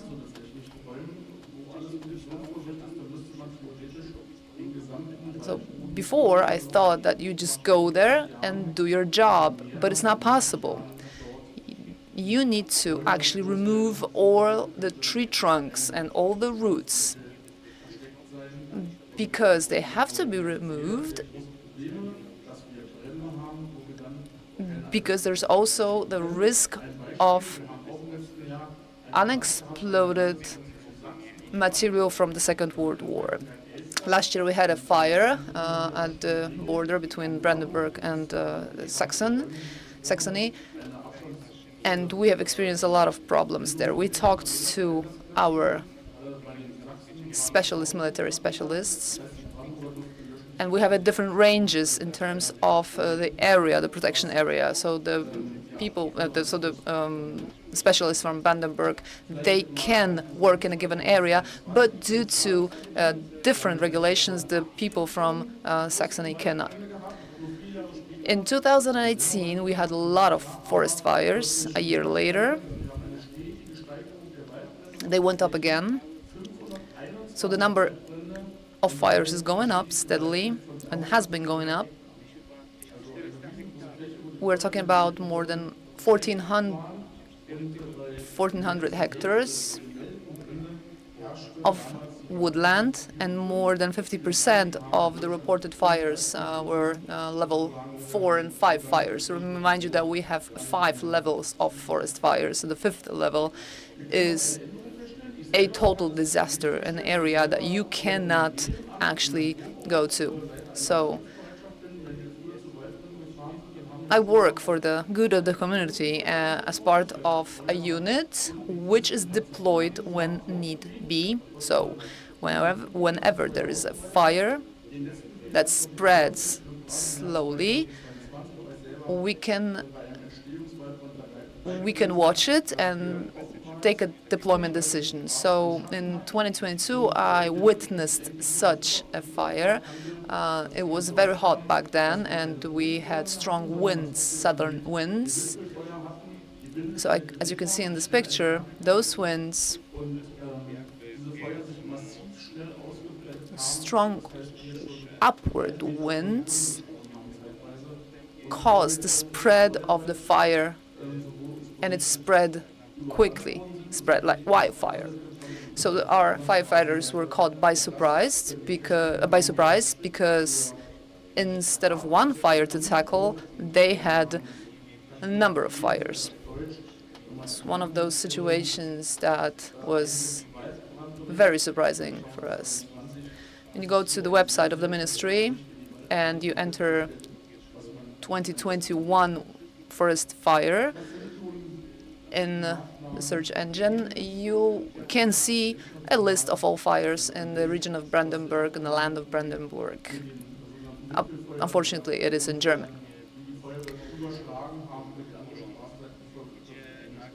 What kind of fires do we have? We have top of tree fires, which can spread very easily. This is a situation that we have never experienced before, and this is the type of fire that you usually see in the southern part of Europe. What are our prevention measures? We are cooperating with the forest divisions, forest authorities, and we are cooperating very closely with them, in order to change the structure of a forest or of forests in general. This is not a day-to-day activity. This calls for decades of work. We want to have different species of wood, of trees as well. We need to remember about the water intake points in order to use water for extinguishing of fires. We have private owners of forests in Germany, and they need to create such water intake points as well that can be used for extinguishing forest fires, and certain infrastructure to contain the spread of fires. This is something that calls for years of work, and for decades and decades in the past, nobody actually took care of that. This is another example of something that our ministry has been doing for the past 20 years, central purchasing. We are talking about various types of vehicles with ladders, extinguishing equipment, and so on. So in recent years, we have invested heavily in central purchasing of fire trucks to extinguish forest fires. We're talking about 5,000-liter tank. We used to buy them at Unimox, and previously we bought them at Tatra. I'm a fan of the former because it is more maneuverable in the forest rather than Tatra. We also have very specific water intake systems from the Netherlands, and it makes our operations more efficient. We invest a lot in drones in order to diagnose the situation as quickly as possible. We also have a number of vehicles that are fitted with drones, and we have invested a lot of funds in the purchase of large vehicles fitted with high ladders. They are bigger than sprinters. And we also invest in pickups for the commanders of a given operation, so that the people in charge can use them to reach the affected area as soon as possible. In the land of Brandenburg, we also have a certain situation right now. We want to unify the software that we are using. However, as I said before, in the land of federal country of Germany, each municipality is based on self-government. So we need to do our best in order to unify it on the software side, so as to make sure that we can order certain software products together, which can be used more effectively.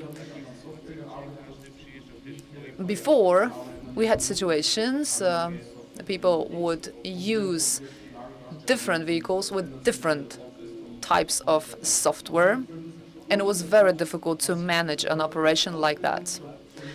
Therefore, we have been supporting our firefighters in terms of training, but also in terms of purchase of appropriate type of workwear and gear. Lastly, before I close my presentation, information path or communication path. Ever since the Cold War, this is an area that has been neglected after the fall of the Berlin Wall and the unification of Germany. Sirens, the system of sirens, was actually eliminated or removed. So, and given the recent threats and hazards, we do need this system. This is something we've been focusing on, and we need to develop that technology. We have a specific system. It's a very good system that can integrate different mobile systems. We have different applications. For instance, Nina. Nina is a central application of the Civil Protection Authority, and depending on the situation in the region, you can use it to communicate information to people, to make them aware of the situation at a very detailed level. So I do hope that by taking part in this conference, I do hope that I had a certain contribution to it. I can confirm you have contributed to the success of this conference a great deal. International cooperation, especially cross-border cooperation, is very, very important because, as we all know, natural disasters see no borders, and also international cooperation is a great source of inspiration. We can actually copycat some solutions, and after certain revamping or modification, they can be applied in a different country and deployed in a different country. Importantly, we need to have a strategic and proactive approach to the challenges posed by climate change. It's not enough to do something, but you need to do it in a systemic basis and also based on strategic thinking. So I will now invite another speaker to discuss the proposed solutions for the West Pomeranian region in terms of the strategy for the purchasing of equipment for the volunteer fire brigades in the case of threats of climate change events, changes in the natural environment, and other hazards. Mr. Kryzysie, Vice President of the Voivodeship branch of the volunteer fire brigades in the Western Pomeranian region. The floor is yours. No, zostałem tutaj desygnowany, żeby Państwu Good afternoon, everyone. I was handpicked to show you the results of our project that has taken quite some time. Some of the things we did in the beginning seemed very urgent, but then not necessarily so.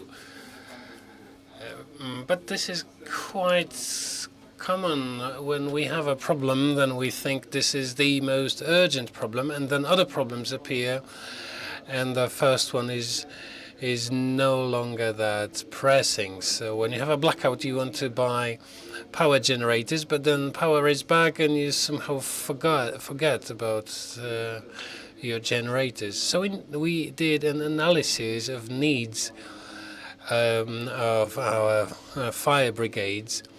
Each local unit had to analyze their own needs, and then we compiled the needs reported by our local units. I will show you just a snapshot of of what we did, because if I wanted to show you everything, I would need at least 60 minutes. And then I was asked to stick to just 10 slides. So we have some equipment that will be used in case of adverse weather events such as strong winds. And when we began this exercise, that was right after the wind, so we came with a number of requirements. So a kit for using windfall trees, including portable power generators and sets of equipment to secure damaged roofs. Then the next thing we would like to buy as part of this strategy is related to persistent rainfall or drought. So these are high-performance pumps. We will use these pumps to pump out water from flooded areas. And we have a few towns and cities such as Stargard or Szczecin, where flooding is particularly severe after heavy rains. Also, the motorway near Kołbaskowo often requires our help. Some of the volunteer brigades, state brigades already have those, but we would like to buy these for the volunteers as well. That's more of the stuff we need. That's sludge pumps, floating pumps, and submerged pumps. And then where and how these are used, that's up to each of our brigades. Now, we need some equipment for operations on water. That's mostly boats. We have a lot of lakes in the area. We have the sea coastline, and we have the river Odra. When we began the exercise, we had no boats for the Odra River. Now we have quite a few, but we still need boats for lakes. And we will also have a pickup truck that we will use to carry those boats.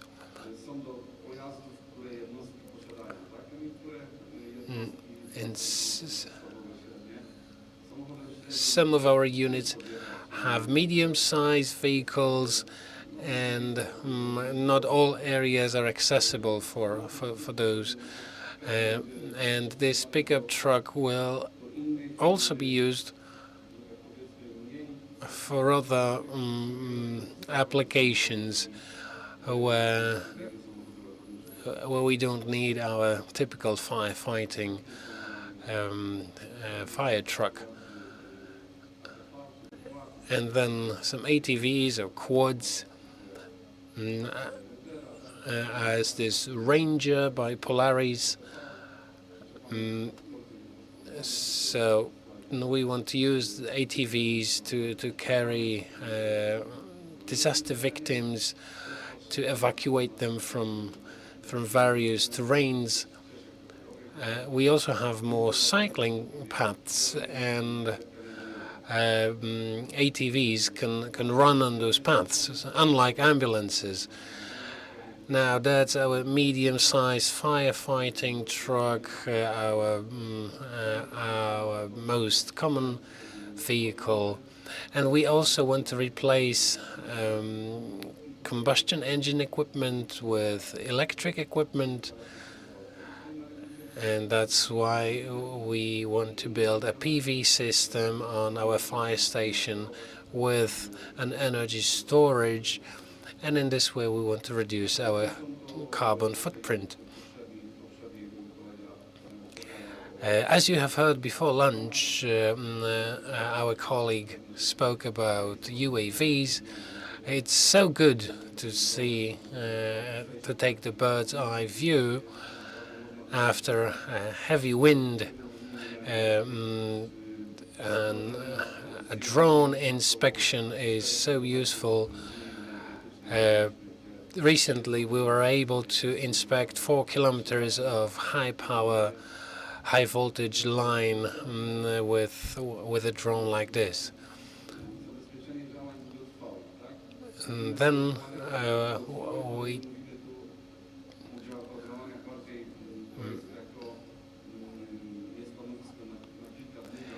and this is an investment that would help our firefighters to relax after hard work. We need equipment like this to be able to regenerate and do more. Some events are really challenging. Sometimes we work in heavy rain, so we need a place where we could dry our clothes, for instance. Also, we think about power supply during blackouts.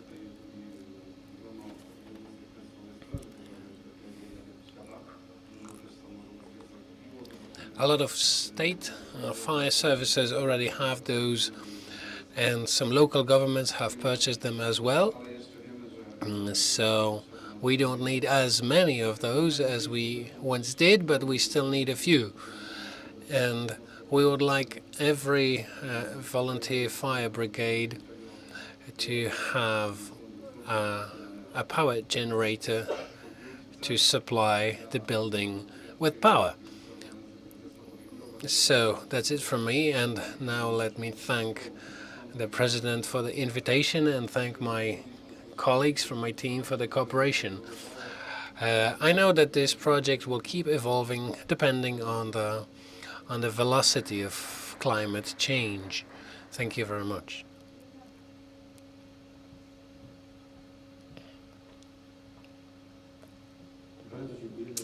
Thank you very much for this presentation, and this was the very last presentation in the third session, and hence the last presentation in the conference. Now we have half an hour for some closing remarks and a discussion.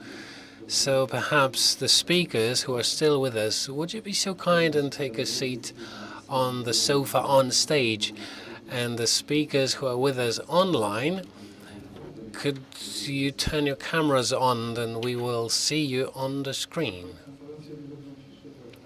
Silence is not welcome at conferences, so as the gentlemen come to the stage, I will try to make a few comments. We've been talking about the risks and hazards.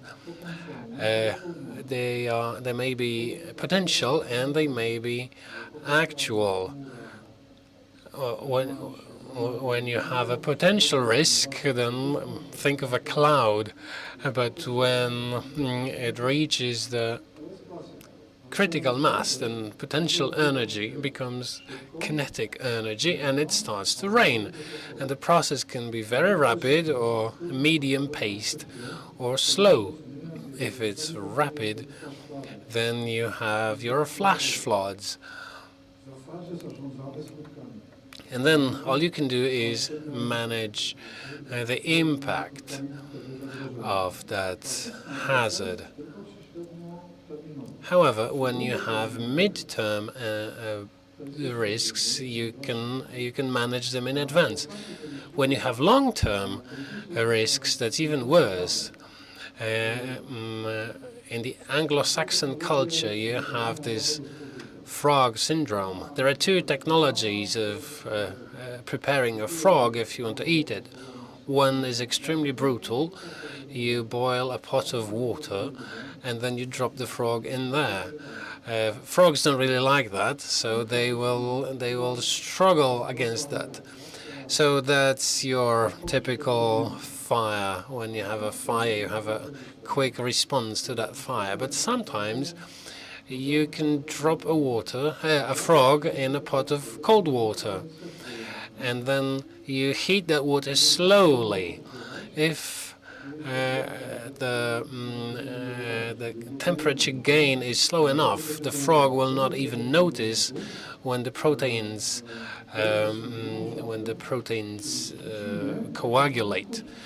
And that's the frog syndrome. You only realize the consequences. You don't realize the process. So, can we be smarter than the frogs? Can we predict what's going to happen before it happens? So, when you have poorer crops, diseases, smaller quantity of fishes in seas. So there are so many phenomena, and we don't know where it's coming from. If you're a layman, then you can say you don't know where it's coming from. But when you're a specialist, you should know. You should know what the reason is. You should be smarter than that frog. So monitoring system, mapping systems, all technical measures that will allow us to act before we get cooked. So the conversion of potential energy to kinetic energy may be super quick, maybe mid-term, or maybe long-term. If it's super quick, you can't do much about it. If it's mid-term, then we know how to do it. But with long-term conversion of the potential to the kinetic, we must be smart. We must couple observation systems, surveillance systems. We need to have multidisciplinary teams of experts and pool the resources. We need to look for synergies and combinations. Thank you very much. As you can see, in addition to the speakers here, online we have Ms. Marta Mielczarek and Professor Jerzy Wolanin. So, if there are any questions to any specific speaker, please raise your hand. I will approach you with a microphone, and then you can ask your question. Don't be shy. That's a fantastic, one-of-a-kind opportunity. Please go ahead with your questions.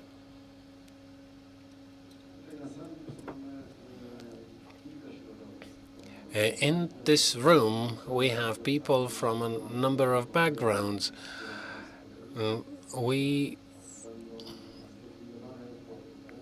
wanted this conference to cater for local governments, for rescue services, and we also have tool suppliers with us. As the two gentlemen have just said, in the classical approach to preparedness, firefighters have a predefined list of man-made and natural structures, and we know how to keep them safe. However, we are not prepared for climate change. As Professor Wolanin and Professor Malinowski said, and Professor Hasse as well, they said that something is coming, and this something will change a lot in terms of the risks we're facing. That's why we need to modify our approach.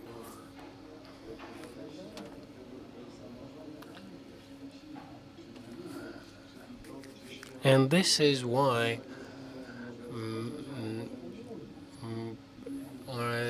the role of local governments is so important. That's why we need to do two things at the same time. We need to forecast and we need to review. And the tool suppliers must be part of the process. What Krzysztof Kardasiewicz presented to us, that's our approach to the strategy. There is more to it. As the Association of Volunteer Firefighters, we have some sources of financing, and this financing helps us get prepared.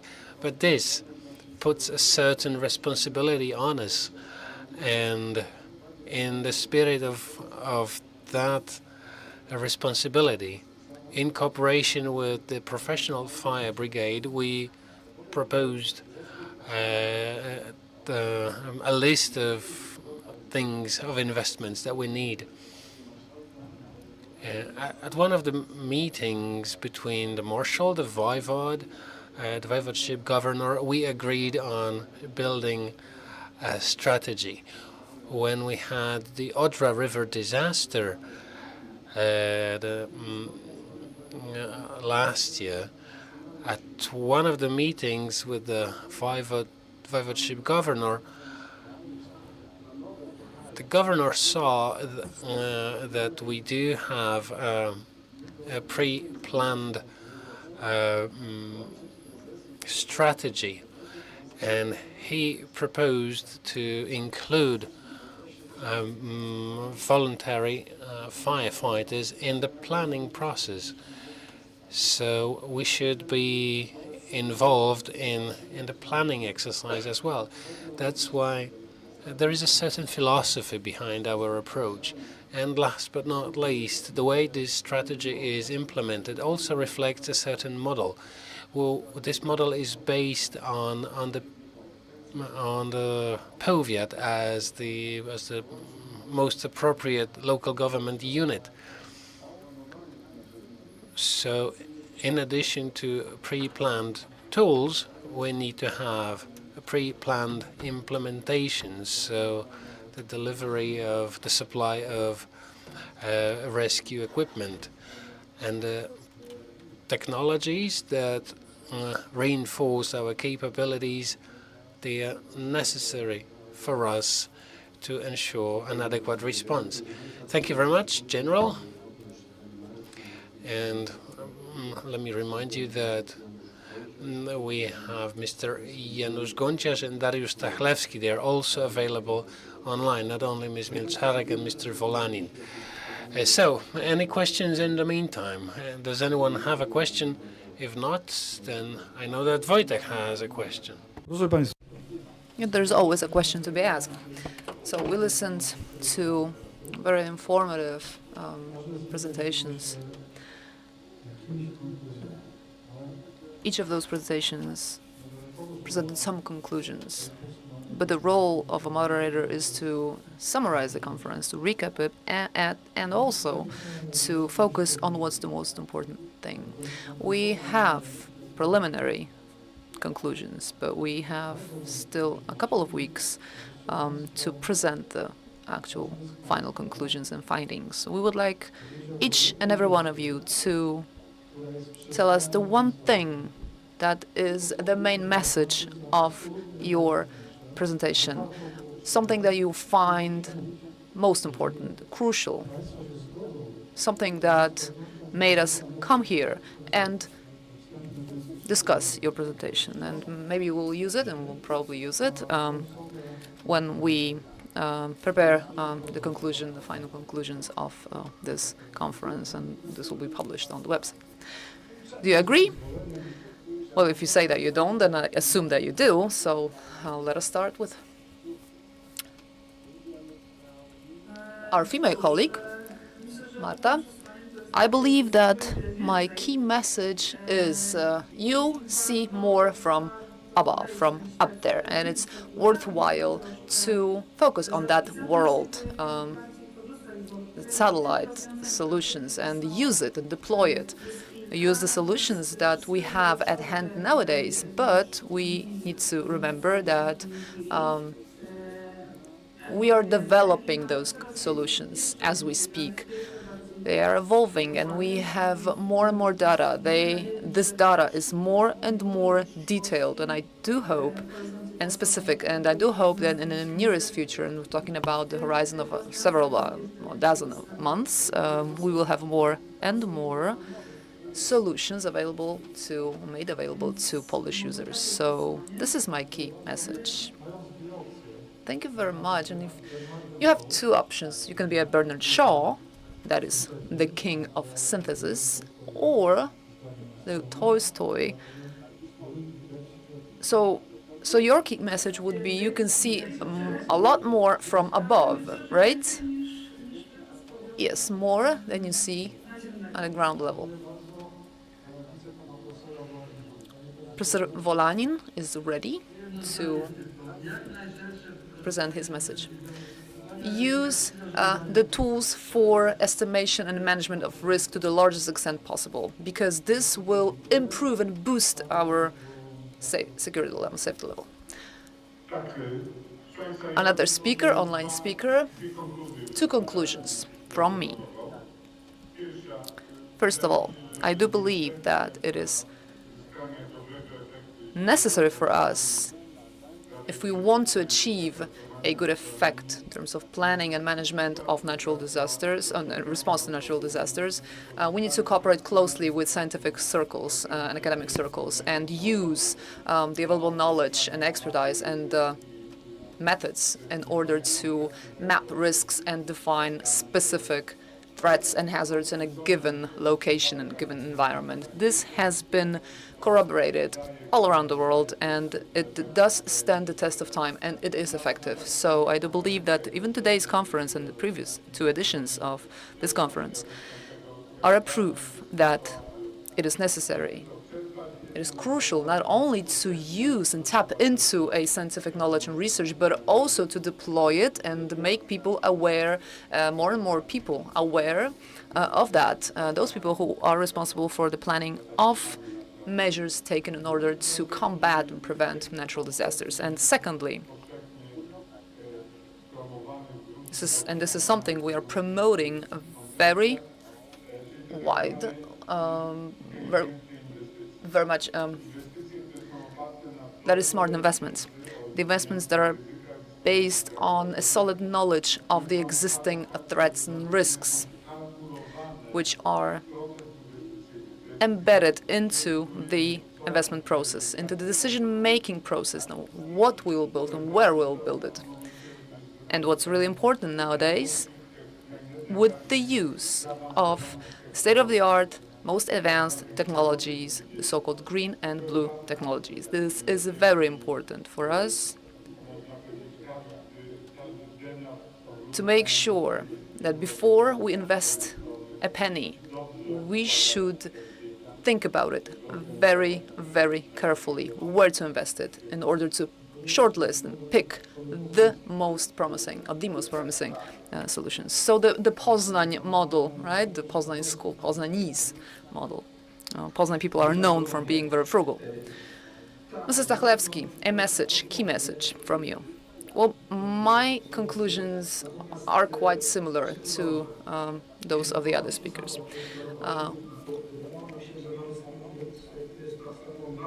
When we bought this car, we thought that this is a very universal platform, but each and every operation that we carried out afterwards leads to certain conclusions. And now, if we planned another purchase, this would be a different decision. So my conclusion is to identify the risks and threats and also identify the local conditions. And this is why this conference is very important to us, and well-planned decision for a purchase. This is my conclusion. Daniel Broza, representative of a partner. Thank you very much. I would like to share 2 messages with you. First of all, we need to be ready to use the technology that is available, starting from drones through up to AI, to use it as an organization, as organizations in general. In recent years, secondly, in recent years, we have had a number of major disasters, from the disaster in the Ari Valley through forest fires and storms. So these are the events that we need to treat as lessons learned. We need to get prepared for the future based on those experiences. And these are the lessons learned for us to make sure that we are well prepared together with our units. It would be difficult for me to recap my conclusions in a single sentence, but I'd like to come back to what I said before. Education on self-sufficiency that will make us prepared for what's to come in order to withstand the difficult time and the period until the rescue comes, so as to avoid tragedies, so as to avoid difficulties, because we know that we need to get prepared to withstand a certain period that is really difficult to survive while rescue operations are being carried out. So people need to be prepared for a certain self-sufficiency, local self-sufficiency, so that they can withstand that period until somebody comes to rescue, depending obviously on the scale of the problem. And one more thing, it has not been brought up as far as I remember today. Most of you represent uniformed services or authorities that have a certain renown. They're highly estimated, and it's easy for you to do your job. Us, on the other hand, we have shortages of people, and it's sometimes difficult to actually provide assistance to the people in need. And we need time for that. We need time, for instance, to enter a private property in order, for instance, to improve or restore the infrastructure. And we lose some time. We could be using that time to move on. So, to conclude, self-sufficiency education plus legislation. Oh, it's putting things in a nutshell, definitely. But if you think about it, then you've just opened a window, or actually windows, for the future. Another speaker, and your conclusion. Well, you use a lot of tools in order to combat the aftermath of natural disasters, and one of those tools is communication. Proper communication will change a lot, and does change a lot. So I'd like you to remember the Chinese proverb. The horse is got lame, and the message was not delivered, and the war was lost. And that's it. Thank you very much.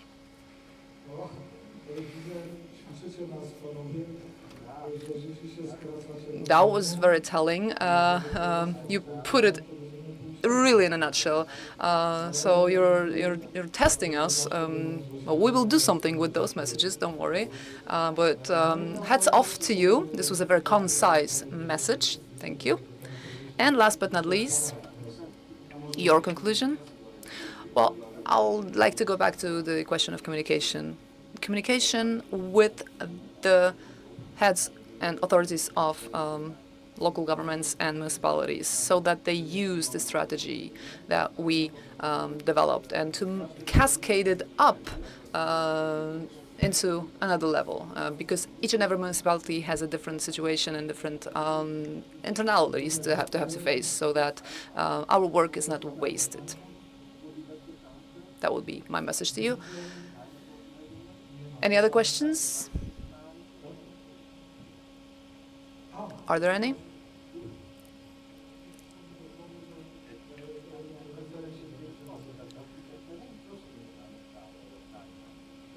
Actually, you can also have a question to your fellow speakers, and you do. Maybe not a question, but a comment. Something that came to me. We are here at an international conference. We have guests from Germany. I'm from Brandenburg, but we also have guests from other lands of Germany. But Poland is not a federal country. You have state service, state fire service. We are training together. We are exercising together. I saw drills in Gorzów. We also took part in it as firefighters from Brandenburg, and me as a firefighter. I took part in Poland Rock Festival, a rock festival. And from what I hear all around, the red tape, bureaucracy is always a problem. If firefighters live close to the border, and still they cannot help one another because of the bureaucracy. Because, for instance, a fire truck is on the other side of the border, but cannot cross the border. is rather than using a vehicle that is close at hand, we need to use a vehicle that, for instance, at a distance of 50 kilometers to, for instance, put down the fire.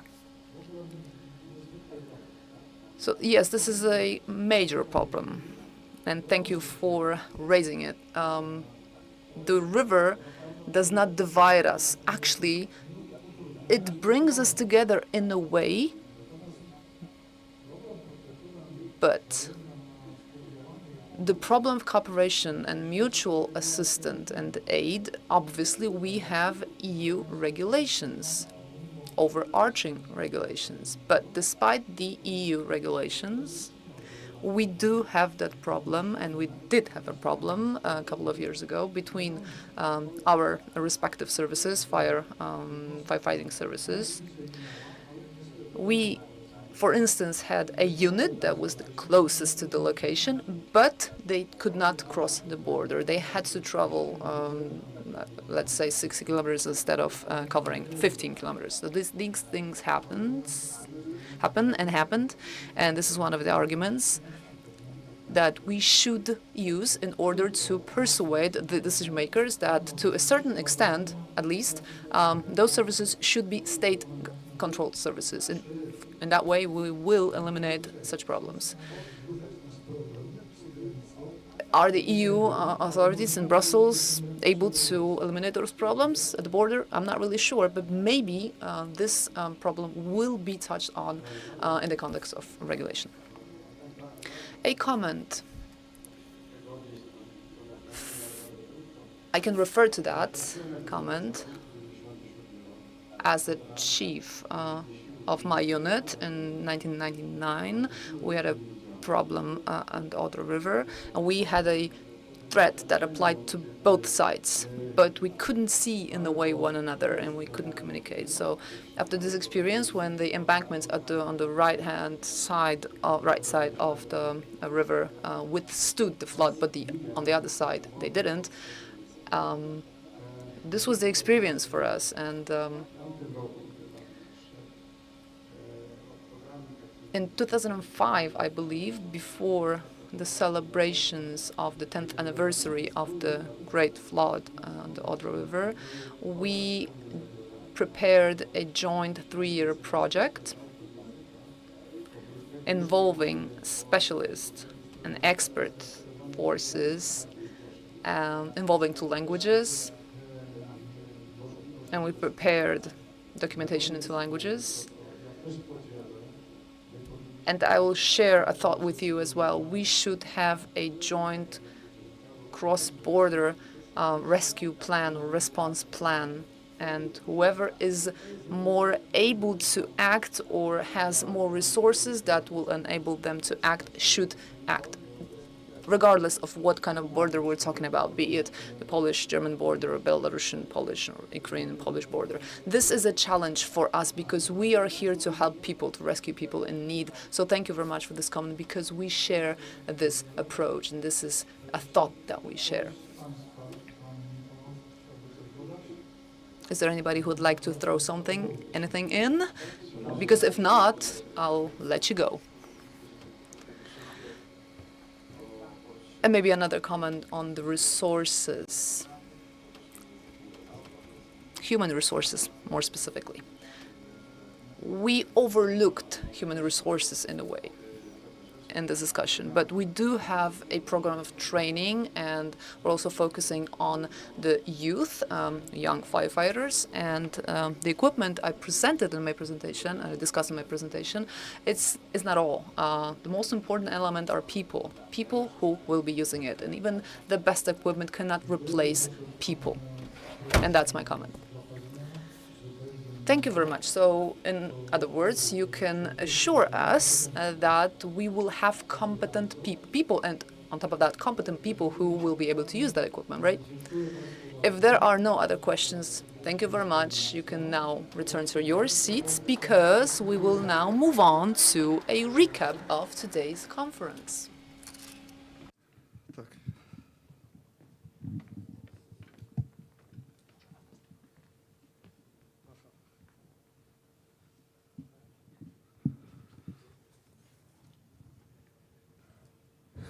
Szanowni Państwo, wszystko co dobre kiedyś się kończy. So all good things come to an end, and so does our conference. So a quick recap. In total, we had 12 thrilling presentations and a retrospective look at the simulation training. We looked at very important topics related to climate change risks and impacts. We also spoke about specific solutions and tools that should inspire local authorities and local communities to act. Let me give you a few preliminary conclusions that we collected during the 3 sessions. And that's obviously in addition to what the speakers said during the final discussion. Climate change has become the new reality. It is making our weather less predictable, more uncertain. Weather forecasting is increasingly difficult, and new and more dangerous threats are increasingly common. Number 2, things unheard of in the past are increasingly common today and will be even more common in the future. As Professor Malinowski explained, Germany, Ukraine, and Poland, including northern Poland in particular, will be facing climate change at an accelerated rate. Climate change is already making an impact on the most important aspects of our life, our health, economy, farming, infrastructure, and safety in its widest definition. That's why we need to do 2 things. We need to stop, or at least slow down, the climate change. To do that, we need to stop and prevent global warming. And we should also prepare to face the consequences of climate change. Many tools, instruments, and solutions are available in this regard, and they should be intensively used and deployed. And it's not about doing something, it's about changing a mindset. We need to realize that these measures are uncomfortable, sometimes painful. They take determination and sacrifice. And what we need is real action rather than greenwashing. We need to change our mindset from nice to have to must have. Are we ready? Apparently we're not. That's why we need to keep analyzing and revising our plans. An outdated plan does not help us. It's a trap. We need to regularly organize training and drills to help us identify weaknesses, assess our resources that local governments need to ensure uninterrupted functionality. Another important thing is adequate exchange of information over efficient communication channels. Many theorists of crisis management say that crisis management is essentially information management. Another important thing is prevention. As we all know, it's better to prevent a disaster rather than recover from it. As Janusz Gontarz mentioned, information campaigns are important to keep the society informed about risks. So we need to build awareness, not only among everyday people, ordinary people, but also among decision makers, because it is the decision makers who can actually make a difference. We also need education, both in school and out of school education. Luckily, in Poland, in the national education system, we have a school subject called Education for Security. So the school subject is there. Now we need the right teachers and the right curriculum. In this way, we can really have mass-scale education. We also need to promote alternative behaviors, avoid noxious behavior, and promote behaviors that improve resilience. And one conclusion that we both share, we need to continue events like this. We need to do the same conference next year, and we need to have a conference like this in other places as well. This is one of the ways to build awareness. So this is where our mission ends. Now I will ask the hosts to give us some concluding remarks.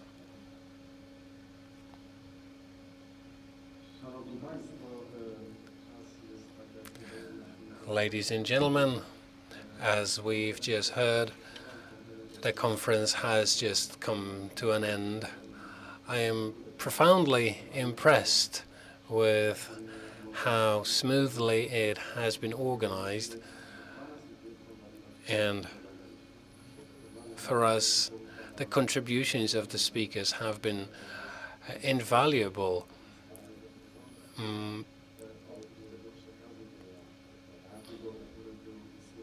Everything we have heard was high quality, and that's reliable knowledge for us. And I would like to thank a few people. We have already thanked the speakers. Let me also thank the facilitators. Let's give them a big round of applause.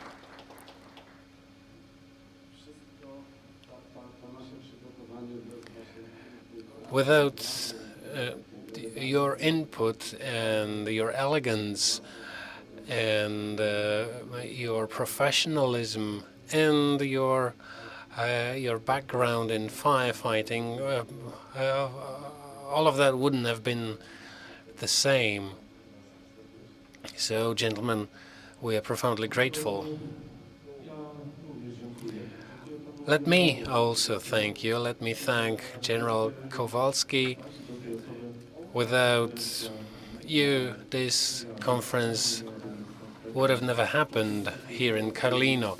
So we meet here for the second time running, talking about things that are so important for all of us. I am so happy that the presentations will help us in the future. They will help us prevent the consequences of unexpected events, and they will help us assist those in need. Let me also thank the facilitators for handling the conference so well, and let me also thank the whole team who have prepared the team, Magda Jaworska-Durzyńska, Christian, the mayor, who unfortunately couldn't come here today. Let me also thank the interpreters, thanks to whom we were able to communicate internationally. And let me thank the technical crew, who also kept us alive online. So I'm very happy that we have been here together, that we have made some conclusions for the future, and perhaps we will feel a little bit safer in this unpredictable world. Thank you.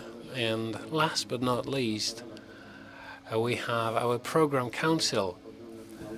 with researchers, with professionals from the Baltic Sea region, with local government officials.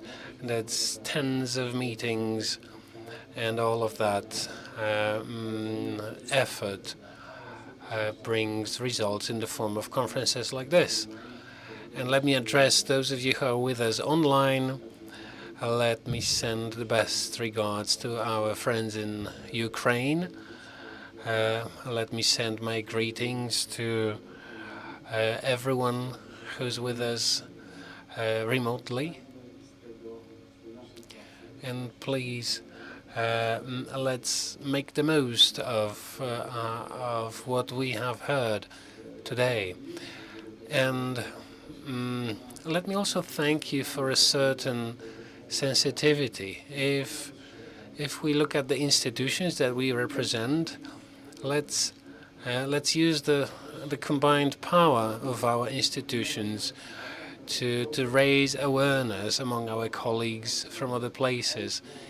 Acting together, we stand a greater chance of facing climate change and the related risks. Let me thank members of our office, Paweł, Piotr, and Krzysztof.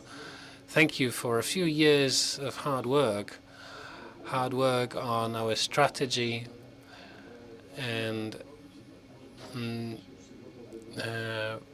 that shows us that you can prepare. Also, we have the commanders who are part of the team. So teamwork means results. And a very wise thing we heard today is that you need science and you need practical skills, but there's also something more to it. Solutions for rescue teams must be developed by researchers as well. So this cooperation, may it never end, may it never, may the fire of cooperation never be put out, in the parlance of firefighters. And let me also mention that we have signed a partnership agreement with Brandenburg, and I'm very happy that as part of this partnership we can do something together. So let me thank you for your presence here today. And we also have one person here that represents an institution that is often forgotten. As we spoke to Mr. Kacprzak, everyone realizes that firefighters do hard work, and your company is often forgotten. You represent a power company. So we also appreciate your efforts to secure power systems. And let's also thank Emilia Filipowicz, who is our host. She manages this beautiful venue, and I'm really glad we met right here. And let me address the director from the power company as well. You're a courageous man. You say that you personally attended a meeting to address the threats present locally in cooperation with the mayor. So that's it, I believe. Christmas is coming, says the facilitator.